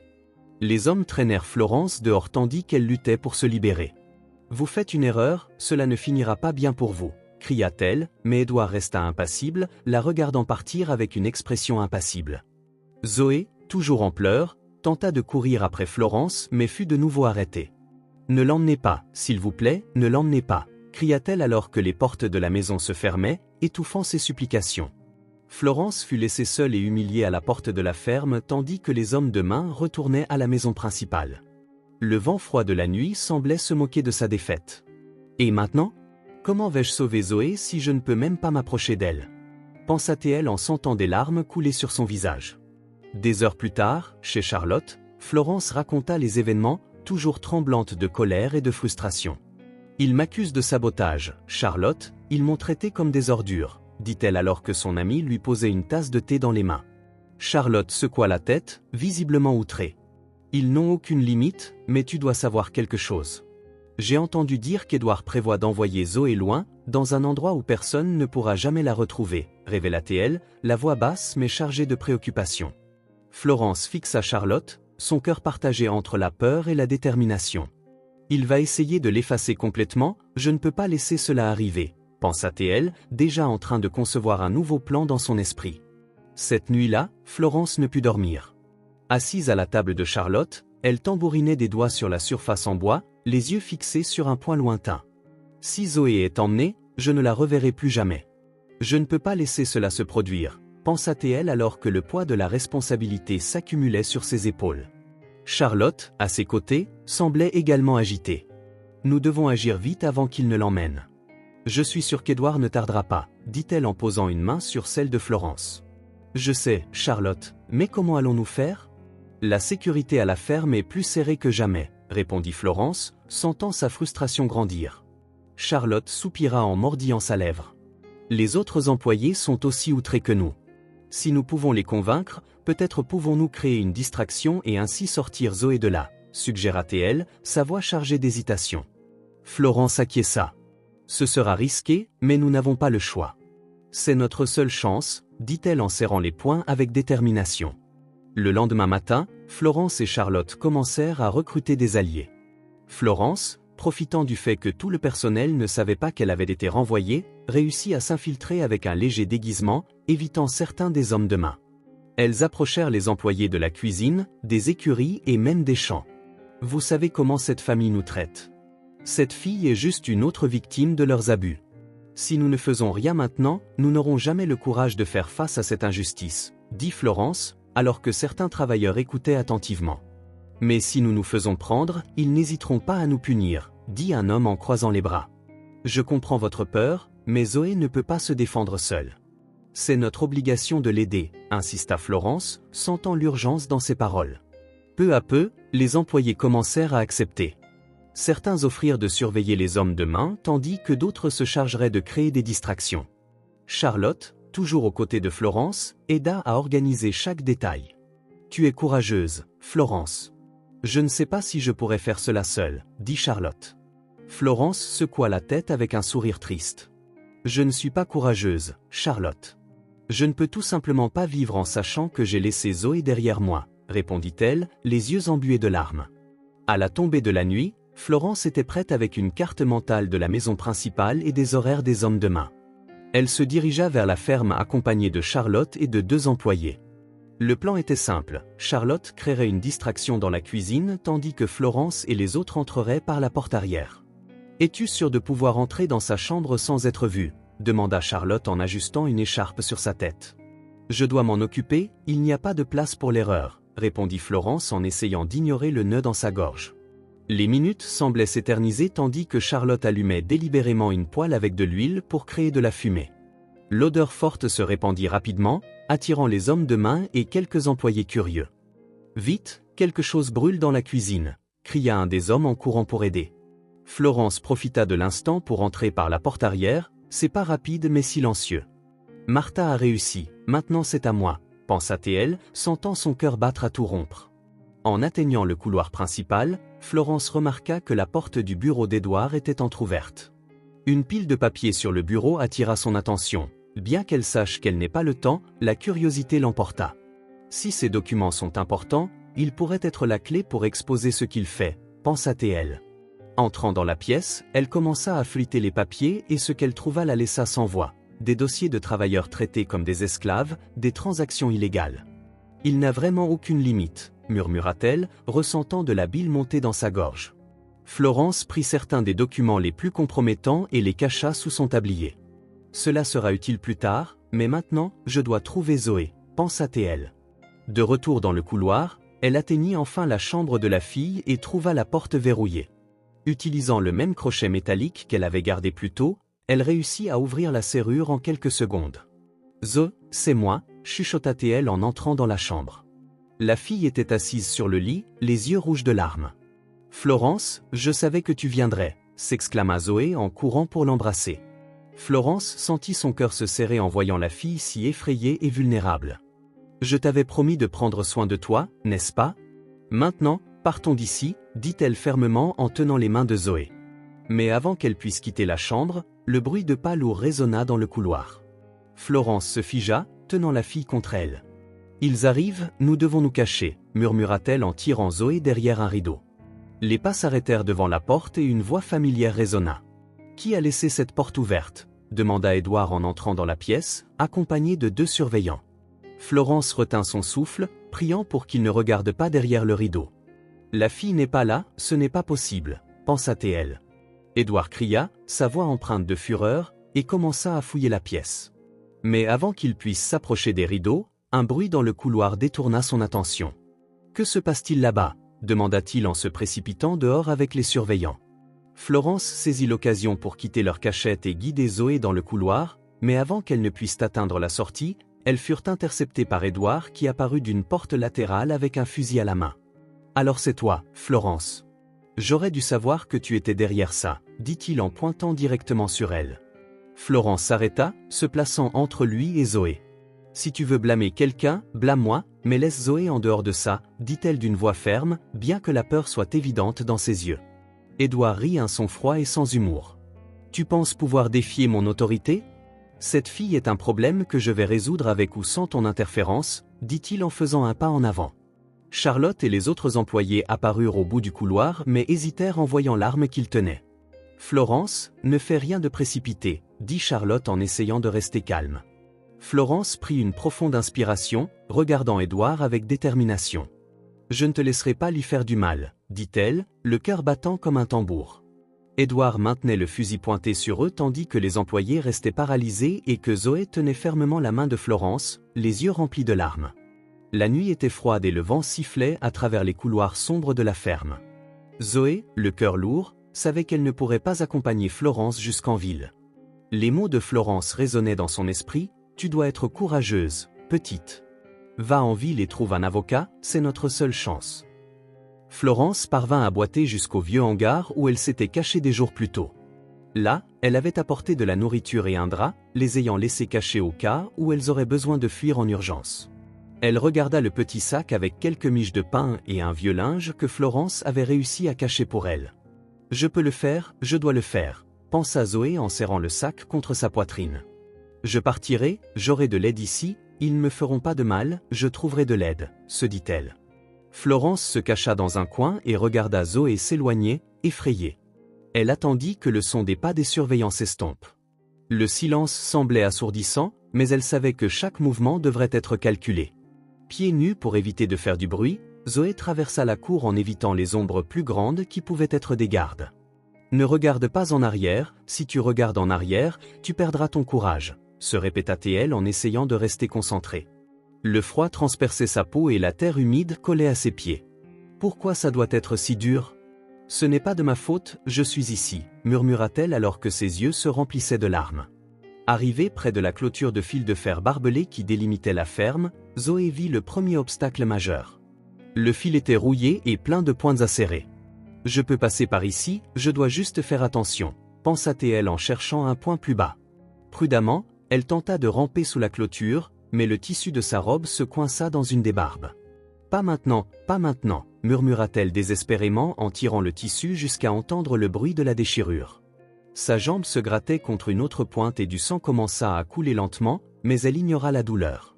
« Je dois continuer, je ne peux pas m'arrêter maintenant », répéta-t-elle en essuyant ses mains sur sa robe sale. Une fois de l'autre côté, Zoé se mit à courir à travers les champs. Le sol était irrégulier et des branches sèches se cachaient sous la végétation haute. En un rien de temps, elle trébucha et tomba, se frappant les genoux sur le sol dur. « Aïe !» cria-t-elle mais recouvrit rapidement sa bouche de sa main, craignant que quelqu'un ne l'entende.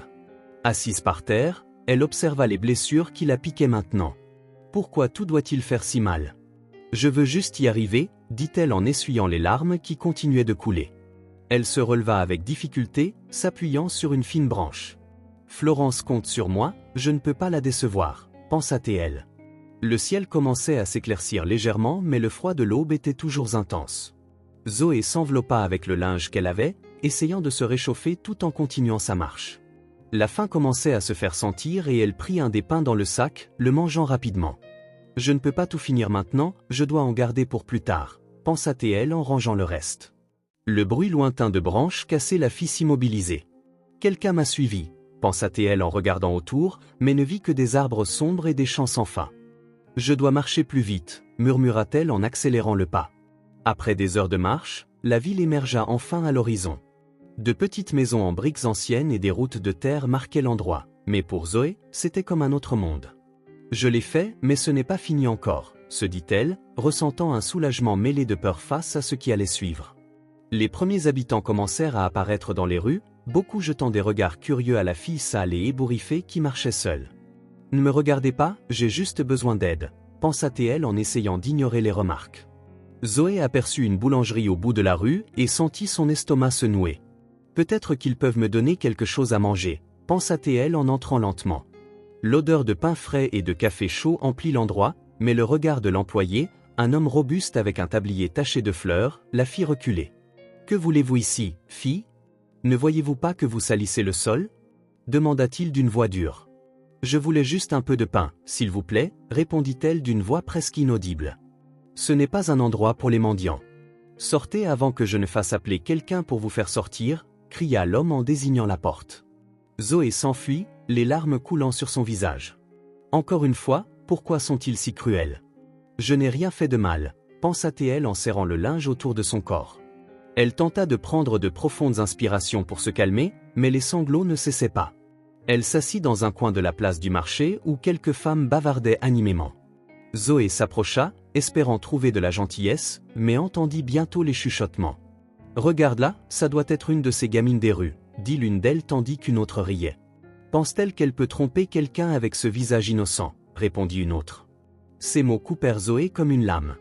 Elle se leva en serrant le sac fermement. « Je n'ai pas besoin de leur aide, Florence a dit que je dois juste trouver l'avocat, » pensa-t-elle en parcourant la ville du regard.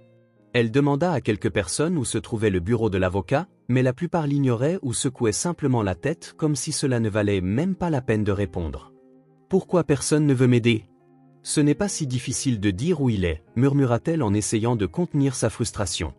Enfin, un homme pointa un vieux bâtiment au bout de la rue. « Les portes sont là-bas, mais je ne pense pas que quelqu'un comme toi sera reçu, » dit-il d'un ton méprisant qui fit serrer les poings de Zoé. « Peu importe ce qu'il pense, je dois essayer, » pensa-t-elle en marchant vers l'endroit indiqué. Le bâtiment était petit et mal éclairé, avec une enseigne en bois usé indiquant « Bureau de l'avocat ». Zoé prit une profonde inspiration avant d'entrer. L'intérieur était simple, avec des murs jaunis et des chaises en bois. Une femme derrière un bureau leva les yeux lorsque Zoé entra, son expression immédiatement fermée. « Que voulez-vous ici, fille ?» demanda-t-elle, la voix chargée d'impatience. « J'ai besoin de parler à l'avocat, c'est urgent, » répondit Zoé en essayant de rester calme. La femme éclata de rire, un son qui résonna dans l'espace vide. « Le docteur ne voit pas les mendiants. Sortez avant que je ne fasse appeler quelqu'un pour vous faire sortir, » dit-elle en se retournant pour continuer son travail. Zoé sentit ses jambes trembler et son cœur s'affaisser. Elle regarda autour d'elle, désespérée, mais personne ne pouvait l'aider. « S'il vous plaît, c'est vraiment important, j'ai juste besoin de quelques minutes, » supplia-t-elle, mais la femme l'ignora complètement. Zoé fit un pas en arrière, les larmes remplissant à nouveau ses yeux. « Pourquoi personne ne m'écoute ? Florence a dit qu'il pourrait m'aider, » pensa-t-elle avant de quitter le bureau, ne sachant pas quoi faire ensuite. Zoé prit une profonde inspiration, essuyant les larmes de son visage avec ses mains sales. Même sous le regard de mépris de la femme, elle refusa de partir. Je ne pars pas, j'ai besoin de parler à l'avocat, dit-elle, la voix tremblante mais avec une fermeté inattendue pour quelqu'un d'aussi jeune. Zoé prit le billet froissé que Florence lui avait donné dans la poche de sa robe. « S'il vous plaît, lisez ceci, c'est de Florence », dit-elle en tendant le papier avec une main tremblante. La femme soupira, mais quelque chose dans le ton de Zoé la fit hésiter un instant. Pourtant, elle refusa toujours de prendre le billet, désignant la porte de manière méprisante. « Je vous ai déjà dit qu'il ne voit pas les gens comme vous. Sortez avant que je ne fasse appeler quelqu'un pour vous faire sortir de force, » dit-elle en retournant à l'écriture dans un carnet sur le bureau. Zoé sentit sa poitrine se serrer. Florence avait dit qu'il était un homme bon? S'était-elle trompée? Elle lutta contre le découragement qui grandissait en elle. Sans s'en rendre compte, sa voix s'éleva. « Je n'ai nulle part où aller, s'il vous plaît, lisez ce qui est écrit ici », cria-t-elle en tenant le billet si fermement que ses mains blanchirent. Le son résonna dans le bureau vide et la femme derrière le bureau se leva, furieuse. « As-tu perdu la raison? Je t'ai dit de partir », cria-t-elle en retour. Mais avant qu'elle ne puisse finir, une voix ferme vint de l'arrière de la pièce. « Que se passe-t-il ici ?» demanda un homme émergeant d'une porte latérale. Il était grand, avec des cheveux grisonnants et un regard qui semblait mêler lassitude et autorité. La femme resta figée un instant avant de tenter de s'expliquer. « C'est juste une gamine des rues, docteur, elle cause un tapage inutile », dit-elle rapidement en essayant de reprendre le contrôle de la situation. L'avocat regarda Zoé et remarqua le billet qu'elle tenait. « Donnez-moi ça », dit-il d'une voix plus autoritaire qu'une demande. Zoé lui tendit le papier soigneusement, comme s'il s'agissait d'un morceau d'espoir. « Il pourrait le détruire, s'il vous plaît, monsieur, lisez-le, c'est très important », supplia-t-elle alors qu'il prenait le billet. Le silence envahit l'espace tandis que l'avocat lisait, ses sourcils se frayant un chemin en une arche de préoccupation. Il leva les yeux vers la fille. « Florence Mendoza a écrit cela ?» demanda-t-il d'un ton mêlant surprise et urgence. Zoé acquiesça en essuyant ses yeux. « Elle m'a envoyé ici, elle a dit que vous pourriez nous aider », répondit-elle, la voix encore étranglée par les larmes. L'avocat pressa ses lèvres, pensif, et se tourna vers la femme. « Préparez le bureau, apportez du papier et un stylo, cela ne peut pas attendre », dit-il en laissant peu de place aux objections. Zoé sentit un soulagement timide mais ne savait toujours pas si elle pouvait lui faire entièrement confiance. « Vous me croyez, monsieur? Allez-vous aider Florence ?» demanda-t-elle d'une voix presque un murmure. L'avocat inclina la tête et répondit sérieusement, « Oui, Florence est une grande amie et elle me fait confiance, je ferai ce que je peux, mais j'ai besoin que vous me disiez tout ce que vous savez. » Il s'assit sur une chaise, en tirant une autre pour que Zoé s'assoie à ses côtés. « Maintenant, racontez-moi tout depuis le début », dit-il en ouvrant un carnet pour prendre des notes tandis que Zoé racontait son histoire. L'avocat écouta attentivement, chaque mot pesant plus lourd que le précédent. « Il m'appelle un problème, mais Florence a toujours dit que je ne suis pas une erreur, elle m'a sauvée », dit la fille alors que des larmes coulaient sur son visage. L'avocat interrompit ses notes et prit la main de Zoé un moment. « Tu n'es pas un problème, tu es une preuve de courage et nous allons résoudre cela », dit-il avec une fermeté qui apporta un peu de réconfort à la fille. Zoé fit une pause, essayant d'organiser ses mots, ses petites épaules tremblaient alors qu'elle continuait.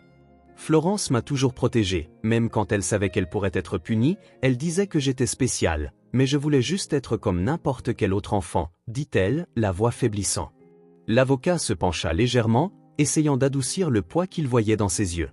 « Vous avez quelque chose qu'ils craignent, Zoé, et cette force en vous changera tout », déclara-t-il, espérant planter un peu d'espoir dans cette jeune âme. Après avoir tout entendu, l'avocat se leva rapidement et appela son équipe. « Nous devons préparer une pétition immédiatement et organiser un transport vers la ferme, il n'y a pas de temps à perdre », dit-il en distribuant les tâches avec autorité. Zoé le suivit silencieusement, se sentant petite face à tant de mouvements. L'un des assistants la conduisit dans une pièce latérale où on lui offrit un verre de lait et une couverture. « Repose-toi un peu, ma chère, tu as bien fait de venir ici », dit la femme en couvrant les épaules de Zoé. La fille serra le verre des deux mains, laissant la chaleur du lait la réconforter un instant, mais son esprit ne cessait de tourner. « Et si ça va mal? Et s'ils me font du mal pendant que je suis ici ?» pensa-t-elle, la peur renouvelant sa force pour continuer. « Tu es en sécurité maintenant, mais nous avons besoin que tu fasses confiance au docteur, » dit l'assistant comme s'il pouvait lire ses pensées. Zoé acquiesça, bien que le nœud dans sa poitrine ne diminue pas, chaque minute semblant une éternité. Quelques heures plus tard, l'avocat revint pour la chercher. « Nous sommes prêts, tu viens avec nous », dit-il en ramassant sa mallette. Zoé hésita, le regardant avec des yeux douteux. « Et si on ne me laisse pas entrer? Et s'ils font du mal à Florence ?» demanda-t-elle, la voix tremblante. L'avocat posa une main ferme sur son épaule et répondit « Je promets que personne ne fera de mal à toi ou à Florence. Fais-moi confiance. » Ces paroles portaient un poids qui fit naître l'envie de croire en Zoé, même si la peur persistait. Sur le chemin du retour à la ferme, Zoé céda finalement à la fatigue, se recroquevillant dans la couverture que l'assistant lui avait donnée.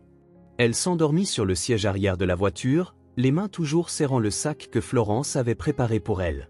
L'avocat la regarda dans le rétroviseur, pensant à quel point une si jeune enfant avait enduré tant de choses. « Florence avait raison de me faire confiance, je ne les laisserai pas tomber », pensa-t-il alors que la voiture avançait sur les routes sombres vers la ferme.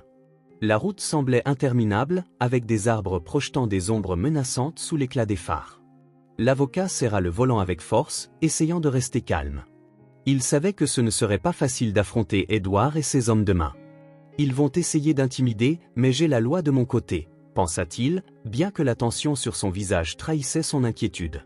Il regarda de nouveau Zoé, respirant profondément sur le siège arrière, sentant un poids encore plus grand. « Je ne peux pas la laisser tomber », murmura-t-il pour lui-même. À leur arrivée, la scène était tendue. Devant la grange principale, l'avocat vit Florence attachée à une chaise avec les hommes de main autour d'elle, tandis qu'Édouard criait des ordres. « Cette femme a osé défier mon autorité, elle paiera pour cela », rugit le patriarche. Les hommes de main pointaient leurs armes. L'avocat serra les poings et sortit de la voiture d'un pas ferme. « Cela s'arrête maintenant », dit-il d'une voix chargée de détermination, tandis que Zoé dormait encore, inconsciente de ce qui allait se passer. L'avocat s'approcha de la grange d'un pas déterminé, tenant un dossier volumineux d'une main. Il savait qu'il rencontrerait de la résistance, mais le poids des preuves qu'il détenait lui donnait confiance. Florence, attachée et la tête baissée, leva les yeux en entendant les pas. Un éclat d'espoir traversa son visage lorsqu'elle reconnut la silhouette de l'avocat. « Vous êtes venu » murmura-t-elle presque inaudiblement. Édouard se retourna avec une expression de pur mépris. « Et qui êtes-vous pour envahir ma propriété » questionna le patriarche, la voix chargée d'autorité. « Je suis le représentant légal de cette fille et de tous les travailleurs que vous avez exploités pendant des années » répondit l'avocat, sa voix tranchante comme une lame. Il leva le dossier avec les documents, le tendant à un des hommes de main. « Voici les preuves qui mèneront à votre ruine. Travail esclave, menaces, abandon d'un enfant, votre liste de crimes est longue, dit-il. » Édouard, le patriarche, rit, mais son rire n'atteignit pas ses yeux. « Vous pensez que quelques papiers vont intimider un homme comme moi » rétorqua-t-il alors que les employés commençaient à se rassembler, attentifs à chaque mot. Le murmure parmi les travailleurs grandit à mesure que la tension augmentait. Beaucoup regardaient Florence, se souvenant de ses actions pour les protéger au fil des années. « Si même elle avait le courage, pourquoi restions-nous silencieux » murmura l'un d'eux. Avant de faire un pas en avant, Édouard remarqua le mouvement et désigna le groupe. « Toute autre personne qui veut désobéir, rejoignez-la. Vous n'êtes que des pièces remplaçables, » cria-t-il. Mais l'effet de ces mots ne fut pas celui escompté. Les employés, maintenant en plus grand nombre, commencèrent à former une barrière protectrice autour de Florence. « Ça suffit, Édouard. Nous n'avons plus peur de vous, » dit un des travailleurs en croisant les bras et en regardant directement le patriarche. Florence, toujours attachée, tenta d'intervenir. « Ne risquez pas vos vies à cause de moi, » dit-elle, mais sa voix fut noyée par le chœur des voix réclamant justice. L'avocat, sentant le changement dans l'atmosphère, s'avança. « Vous ne contrôlez plus ces gens, Édouard. Ils n'ont plus rien à perdre, » dit-il en pointant les travailleurs qui avançaient lentement. Édouard tenta de reprendre le contrôle, mais ses paroles furent étouffées par les cris des employés réclamant son départ. L'un des contremaîtres hésita avant de baisser son arme, clairement déchiré entre obéir au patron ou céder à la pression du groupe. « Nous voulions juste travailler avec dignité, » dit une femme dans la foule, les larmes aux yeux. « Et vous nous avez même refusé cela, » ajouta-t-elle. Édouard serra les poings mais fut forcé de reculer alors qu'il voyait les employés s'approcher de plus en plus. Lorsque Zoé sortit de la voiture, tous les regards se tournèrent vers la petite silhouette qui, malgré sa fragilité, portait une aura de courage inhabituelle. Le vent mordant fit trembler la robe fine qu'elle portait, mais Zoé semblait insensible au froid. Chaque pas qu'elle faisait vers le patriarche semblait résonner sur le sol dur, portant le poids de sa détermination. Florence tenta de dire quelque chose, mais les mots restèrent coincés dans sa gorge, submergés par un mélange de peur et de fierté alors qu'elle regardait la fille prendre position. « Vous n'avez pas à faire cela seul, pensa Florence, les yeux embués de larmes. Lorsque Zoé s'arrêta enfin devant Édouard, tout le monde retint son souffle. Son visage, éclairé uniquement par la lumière tamisée du hangar, paraissait à la fois effrayé et résolu en même temps. « Je ne veux rien de vous, dit-elle, la voix tremblante d'émotion mais portant une force qui fit taire même le murmure des employés. Le patriarche ouvrit la bouche pour répondre, mais aucun mot ne sortit. Pour la première fois, il sembla désarmé, vulnérable face à une fille qui n'aurait pas dû représenter une menace, mais qui le faisait trembler intérieurement. Elle parle comme quelqu'un portant plus que son âge, pensa l'avocat en observant de près. Alors que les mots de Zoé résonnaient dans l'air froid, l'avocat s'avança, saisissant l'impact du moment. « Ça suffit, dit-il en pointant Édouard du doigt. Il ne s'agit pas seulement d'elle, mais de toutes les personnes que vous avez blessées, menacées et traitées comme des objets jetables. Aujourd'hui, cela s'arrête. » Il étendit le bras en gesticulant vers les employés autour, qui murmuraient maintenant en accord. « Ne craignez plus cet homme, continua-t-il. La justice est enfin arrivée et ensemble, nous pouvons y arriver. » Les yeux des employés, autrefois hésitants, brillaient maintenant d'un mélange d'indignation et d'espoir. L'insurrection parmi les employés atteignit son apogée, se transformant en une force unie qui semblait imparable. Un par un, les contremaîtres commencèrent à reculer, réalisant que le contrôle leur échappait. L'un des employés les plus âgés, dont l'expression endurcie cachait des années de souffrance, s'avança et pointa don Édouard. « Vous nous avez exploités trop longtemps. Maintenant, c'est vous qui allez sentir le poids de la peur, » dit-il d'une voix ferme résonnant dans le groupe. Florence, toujours stupéfaite, regarda autour d'elle et vit des visages qui avaient autrefois montré de la soumission, maintenant illuminés par une force collective. À ce moment-là, le son aigu des sirènes traversa l'air. La tension céda la place à un silence chargé d'anticipation alors que des voitures de police arrivaient devant l'entrepôt.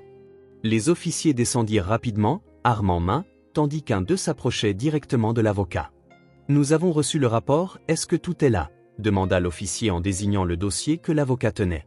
Il hocha la tête en remettant les documents sans hésitation. « Oui, toutes les preuves sont là, travail esclave, menaces et crimes qui ne peuvent être ignorés, déclara-t-il d'une voix pleine de conviction. Édouard tenta de protester, mais deux officiers s'approchèrent et le menottèrent avant qu'il puisse même finir sa phrase. « C'est une outrage, vous ne savez pas à qui vous avez affaire. » cria-t-il, mais ses mots furent noyés par les murmures satisfaits des employés qui le regardaient être emmené. Il lança un regard mortel à Florence et Zoé. « Ce n'est pas fini, » murmura-t-il, les mots porteurs d'une menace qui fit frissonner Florence. Zoé, cependant, serra fermement la main du gouverneur, comme si elle voulait lui transmettre tout le courage qu'elle ressentait à ce moment-là. Depuis une fenêtre de la grande maison, la femme d'Édouard observa tout avec une expression impassible. La lumière déclinante de l'après-midi filtrait à travers la fenêtre, illuminant la moitié de son visage et accentuant les lignes sévères que le temps et le pouvoir avaient sculptées dans sa peau. La robe élégante, toujours impeccable malgré le chaos autour, semblait être une armure reflétant l'image de quelqu'un qui ne reconnaissait pas la défaite. Le regard fixe et distant, suivant chaque mouvement de la police et des employés, exprimait un mélange de mépris et de calcul. Ses doigts touchèrent légèrement le cadre de la fenêtre comme si chaque contact était un contrôle silencieux de tout ce qu'elle croyait encore posséder. Lorsque les officiers repartirent avec le patriarche menotté, le son étouffé des bottes sur le gravier en bas sembla résonner à travers la pièce vide. Elle descendit lentement les escaliers, sa posture droite et ses épaules fermes comme si chaque pas faisait écho à son autorité. Le grincement des vieilles planches en bois semblait amplifier sa présence, dominant l'espace. Même avant que sa voix froide ne remplisse l'air, l'atmosphère chargée semblait retenir son souffle alors qu'elle marchait, chaque détail de l'espace reflétant la grandeur déclinante d'une famille qui refusait de reconnaître sa ruine imminente. « Vous avez peut-être gagné aujourd'hui, » dit-elle avec un sourire glacial qui faisait paraître son visage sculpté dans la pierre, « mais ce n'est pas la fin. Ma famille trouve toujours un moyen, et cette fois ne fera pas exception. Nous résoudrons cela comme nous l'avons toujours fait. » Sa voix traversa le silence comme une lame, portant la promesse de représailles à tous ceux qui étaient à l'extérieur de la grande maison. Le vent faisait osciller les feuilles et les branches des arbres, créant un murmure incessant et inquiétant, comme si même la nature reconnaissait la menace contenue dans ses paroles. Florence, toujours tenant la main de Zoé, sentit un frisson parcourir son échine. « Nous devons être fortes, » pensa-t-elle en regardant les voitures de police partir. « Ce n'est que le début, mais nous résisterons dans le silence de la nuit, seulement brisé par le bruit des voitures de police qui partent. » Florence regarda les employés autour d'elle, beaucoup semblaient incertains, comme si l'arrestation d'Édouard était une victoire improbable. Pour être réel, nous ne pouvons pas baisser la garde, dit Florence en rassemblant son courage tout en serrant la main de Zoé. Il est peut-être en prison, mais ce qu'il a fait est toujours présent. Nous devons nous battre pour un vrai changement. Son ton était ferme, mais le doute persistait dans l'air. Sont-ils prêts pour cela ? Pensa-t-elle alors que leurs regards se rencontraient. Le lendemain, la ferme semblait différente, mais la présence de Ruby rappelait que la lutte était loin d'être terminée. Elle convoqua une réunion dans le grand hall, exigeant que tout le monde y assiste. « Vous pensez que cela change quelque chose ?» commença-t-elle en marchant lentement tout en fixant les travailleurs. « La ferme appartient toujours à ma famille. Ne vous laissez pas tromper par de fausses promesses. » Sa voix traversa le silence comme une lame, mais Florence s'avança. « Les fausses promesses ont toujours été les vôtres, » dit-elle en affrontant le regard glacial de Ruby. « Nous ne travaillerons plus sous des conditions inhumaines. Cela s'arrête maintenant. » La déclaration de Florence provoqua un murmure et les employés commencèrent à chuchoter, certains la soutenant, d'autres hésitant. Ruby rit, mais c'était un rire qui cachait de l'inconfort. « Vous n'avez aucune idée de ce que vous faites. Sans cet emploi, vous n'avez rien, dit-elle d'une voix chargée de mépris. Florence resta ferme. Peut-être est-il temps pour vous de réaliser que vous ne pouvez plus nous contrôler par la peur. Nous sommes prêtes à nous battre pour ce qui nous appartient, répondit-elle, sa détermination enflammant les autres. Cela pourrait marcher, pensa Florence en sentant une étincelle d'espoir. Avec le soutien de l'avocat, les employés se rassemblèrent le même après-midi. Florence et Zoé organisèrent l'espace improvisé avec de vieilles chaises et une table qui servait de plateforme. Nous ne pouvons pas continuer ainsi, commença Florence en regardant les visages fatigués mais attentifs. Ce qui s'est passé hier n'était que le début. Si nous voulons la justice, nous devons agir ensemble. Zoé, assise à ses côtés, tenait des papiers avec des notes qu'elles avaient prises pendant la matinée. Nous méritons tous une chance de vivre avec dignité, dit la jeune fille d'une voix faible mais chargée de conviction. Le silence céda la place à des applaudissements timides qui rapidement gagnèrent en intensité. Les employés commencèrent à partager leurs histoires, chaque récit plus sombre que le précédent. Florence écoutait attentivement, notant des détails qui pourraient être utilisés par l'avocat pour renforcer le dossier.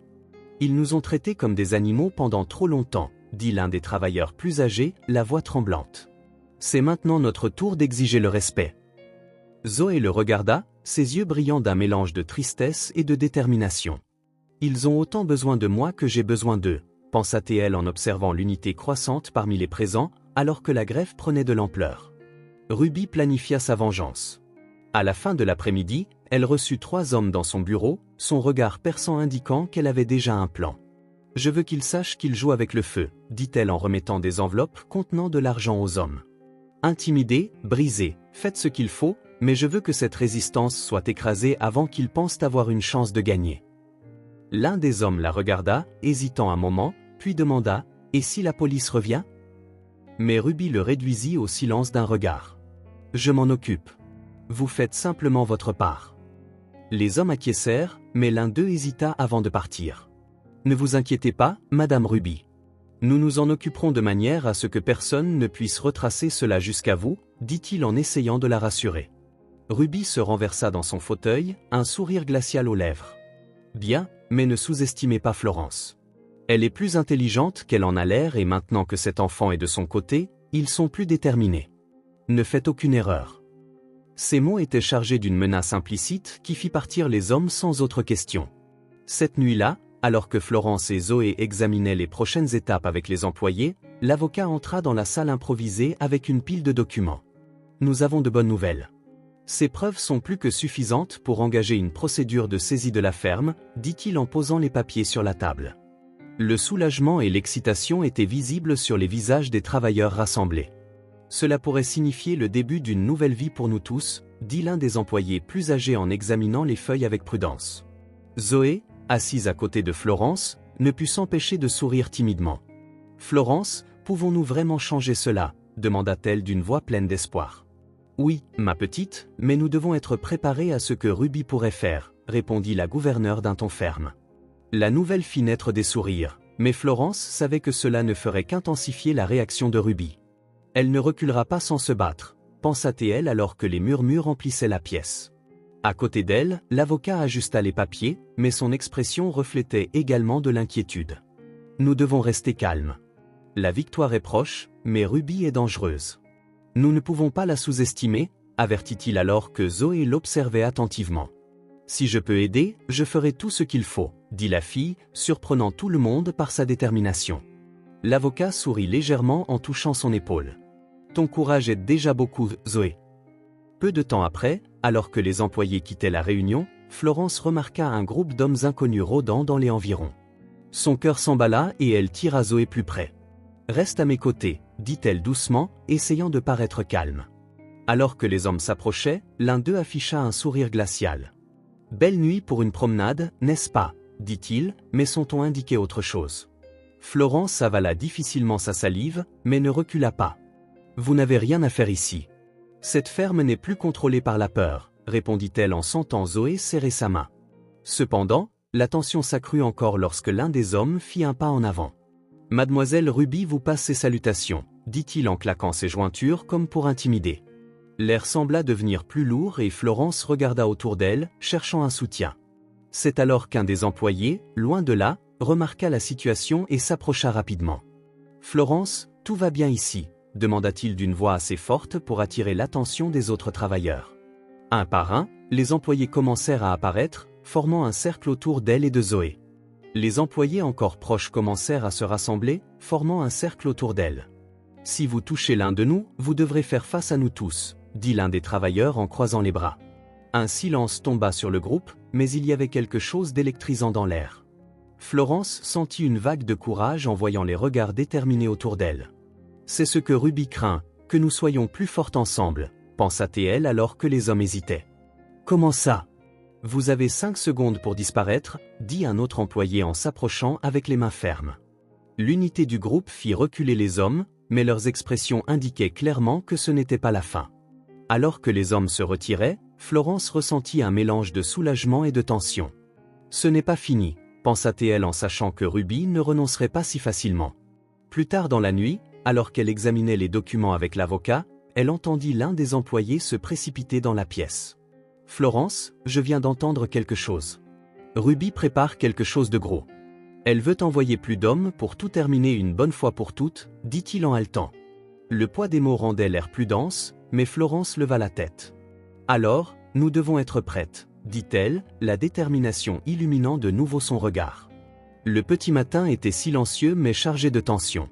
Florence regarda par la fenêtre de la salle improvisée tout en tenant la main de Zoé, ressentant la respiration calme de la fille alors qu'elle parvenait enfin à se reposer. Le calme n'était qu'apparent, car tout le monde savait que Ruby ne renoncerait pas si facilement. Elle ne s'arrêtera pas avant de reprendre le contrôle, pensa Florence alors que l'un des employés entrait en courant. Florence, ils arrivent. J'ai vu un groupe d'hommes armés descendre la route principale, dit-il d'un ton urgent. Florence sentit son cœur se serrer. Ils pensent pouvoir nous intimider à nouveau. Ils ne savent pas à qui ils ont affaire maintenant, répondit-elle, essayant de transmettre la confiance dont elle avait besoin de ressentir. Dehors, les employés commencèrent à se rassembler. Beaucoup étaient armés seulement d'outils de travail, mais la détermination sur leur visage en disait long. Nous n'allons pas les laisser nous éliminer, dit l'un d'eux en brandissant une binette comme une arme. Florence sortit rejoindre le groupe en tenant la main de Zoé. Si nous restons unis, nous pouvons affronter n'importe quoi. Ils n'ont du pouvoir que si nous avons peur, dit-elle en regardant chacun des travailleurs. Zoé serra la main de Florence et murmura, « Je ne te laisserai pas te faire du mal. Je me suis promis. » Peu de temps après, le son des moteurs et des cris déchira l'air.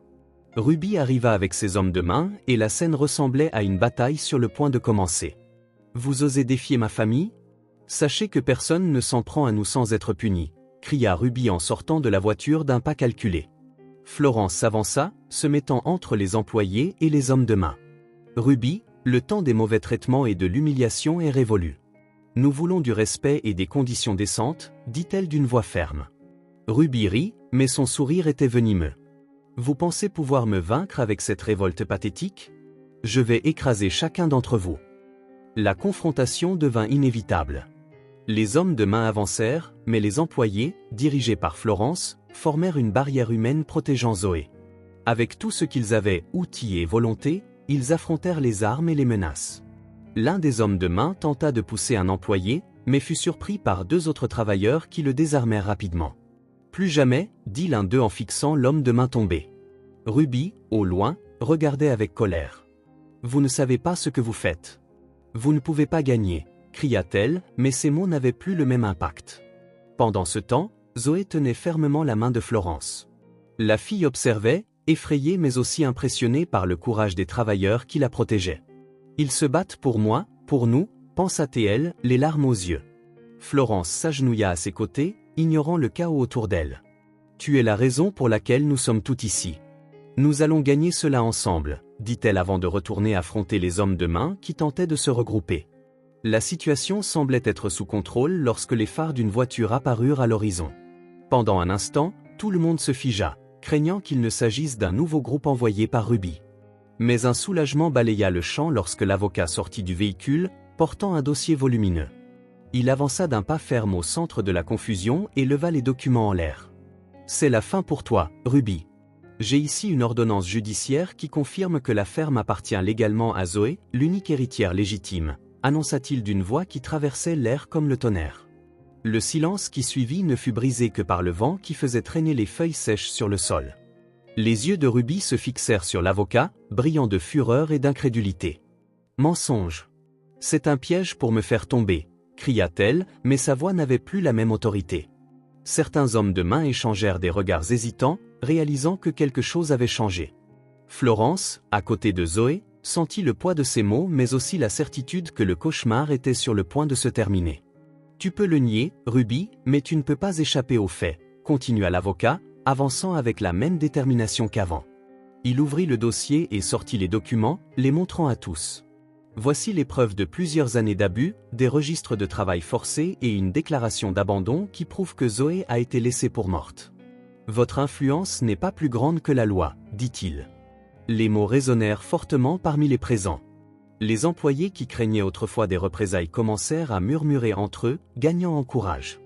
Ruby tituba mais tenta de se recomposer. Ce n'est pas vrai. Cette ferme appartient à ma famille depuis des générations. Je ne vous laisserai pas prendre ce qui m'appartient, cria-t-elle, mais ses yeux révélaient du désespoir. Elle regarda autour d'elle, cherchant du soutien, mais ne vit que des visages déterminés et des regards qui ne reflétaient plus la peur. La résistance des employés, désormais renforcée par la présence de l'avocat, s'était transformée en une barrière insurmontable contre toute tentative d'intimidation.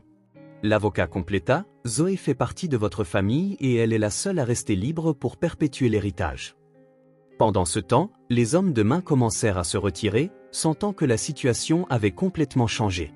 Certains tentèrent de discuter, mais furent confrontés par des employés qui levaient des outils et des mots comme des armes. « Cela s'arrête ici. Nous n'accepterons plus les abus, » déclara l'un des travailleurs d'une voix forte et résonnante. Florence, tenant fermement Zoé, sentit son courage grandir en voyant l'unité de tous. « C'est ce dont nous avons besoin pour gagner, être ensemble, » pensa-t-elle, émue par la scène. Ruby, réalisant qu'il n'y avait aucun moyen d'inverser la situation, céda finalement. Elle fit quelques pas en arrière, ses chaussures s'enfonçant dans le sol sec, et regarda les hommes de main qui hésitaient encore. « Allons-y. Nous n'avons plus rien à faire ici, » ordonna-t-elle d'une voix chargée de frustration. En montant dans la voiture, le silence fut brisé par des applaudissements et des acclamations de victoire. Les employés, longtemps opprimés, ressentirent enfin que leur voix avait été entendue. Florence regarda la scène avec un mélange de soulagement et d'émotion. Lorsque les phares de la voiture de Ruby disparurent à l'horizon, elle se tourna vers Zoé qui regardait tout avec des yeux brillants. « Tu y es arrivée, ma petite. C'est à toi maintenant, » dit-elle d'une voix étranglée par l'émotion. Zoé regarda Florence, les larmes coulant sur son visage, et esquissa un sourire qui semblait illuminer la nuit. « Je n'y suis arrivée que parce que tu as cru en moi, » répondit-elle avant de la serrer dans ses bras. L'avocat s'approcha avec un sourire discret, tenant les documents représentant la victoire. La lutte a été longue, mais cela en valait la peine. Maintenant, il est temps de recommencer, dit-elle. Elle a fui momentanément, mais la justice fera son travail, ajouta-t-il en remettant les papiers à Florence. Elle les tenait soigneusement comme s'ils étaient un trésor. Merci de ne pas avoir abandonné, répondit-elle en le regardant avec gratitude. Le groupe commença à se disperser, mais le sentiment de triomphe demeurait dans l'air comme une flamme qui ne pouvait plus être éteinte. La nuit avançait et l'épuisement commençait enfin à se manifester. Zoé, toujours tenant les mains de Florence, regarda la grande maison. Elle est différente maintenant, dit-elle d'une voix douce mais pleine d'espoir. Florence sourit en caressant les cheveux de la jeune fille. Différente parce qu'elle appartient maintenant à ceux qui le méritent, répondit-elle avec la certitude que l'avenir serait construit avec dignité et justice.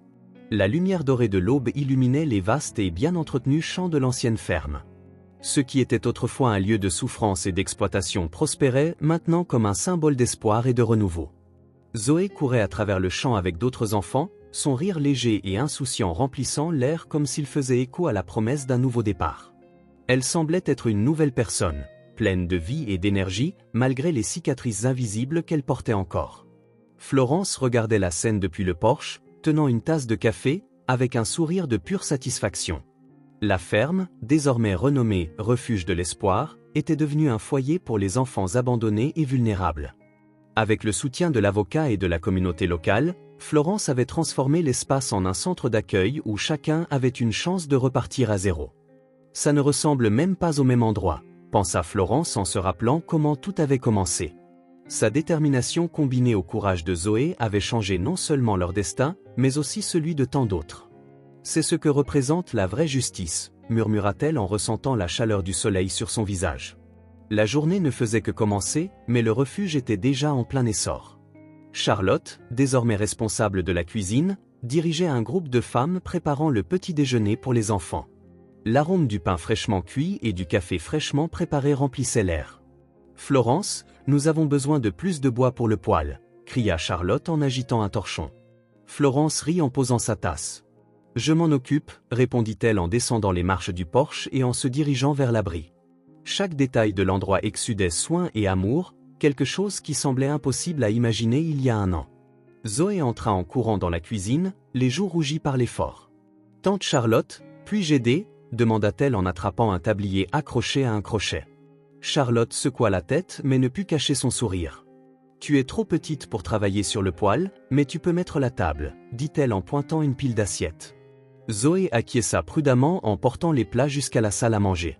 Sa croissance était évidente, non seulement en taille, mais aussi en confiance. Elle avait appris le sens de la sécurité et de l'affection. Lorsque Florence revint avec le bois de chauffage, elle trouva l'avocat à la porte principale. Il tenait un dossier, mais son sourire indiquait qu'il apportait de bonnes nouvelles. « Bonjour, Florence. J'espère que je n'interromps rien d'important, » dit-il en s'approchant. « C'est toujours bon de te voir. »« Qu'est-ce qui t'amène si tôt ?» demanda-t-elle, curieuse. Il ouvrit le dossier, montrant une série de documents. Les procédures contre la famille de Ruby sont enfin conclues. Les anciens employés recevront la compensation qu'ils méritent et le reste de la ferme sera officiellement intégré au refuge. Zoé, en tant que seule héritière, recevra tous les biens de la famille et vous, en tant que mère adoptive légale, aurez la responsabilité de tout gérer jusqu'à ce qu'elle atteigne l'âge adulte, expliqua-t-il avec satisfaction. Florence sentit ses yeux se remplir de larmes. C'est plus que ce que nous espérions. Merci de ne pas avoir abandonné, dit-elle, émue. L'avocat hocha la tête. Le mérite est entièrement à vous, Florence. Vous avez transformé un lieu de douleur en un foyer, c'est un privilège de pouvoir aider, répondit-il en prenant congé.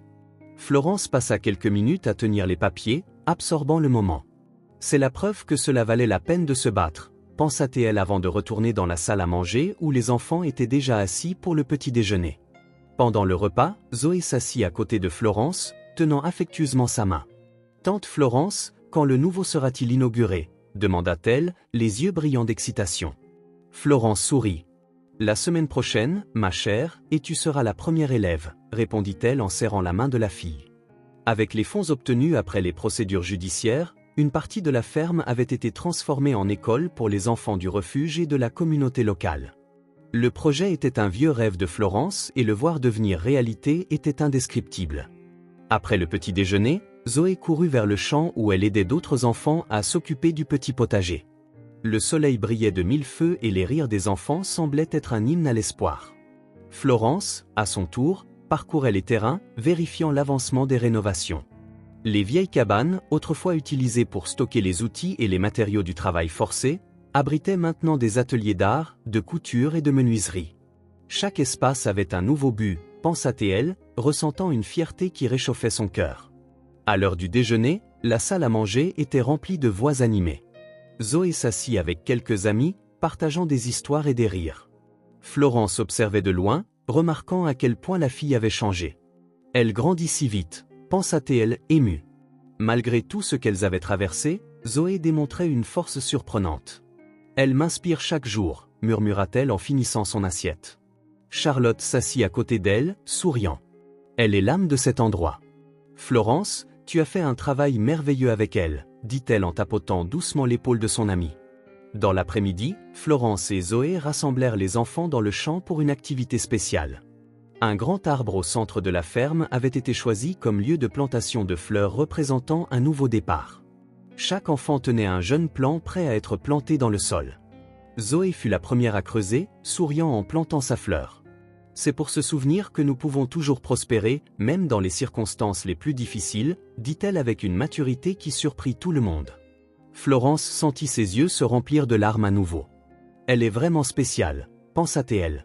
Quelques heures plus tard, alors que le soleil commençait à se coucher, Florence et Zoé étaient assises dans le champ, observant la nouvelle ferme qui était désormais la leur. La lumière dorée du fin d'après-midi enveloppait tout autour, teintant les champs et les arbres d'une lueur douce et presque magique.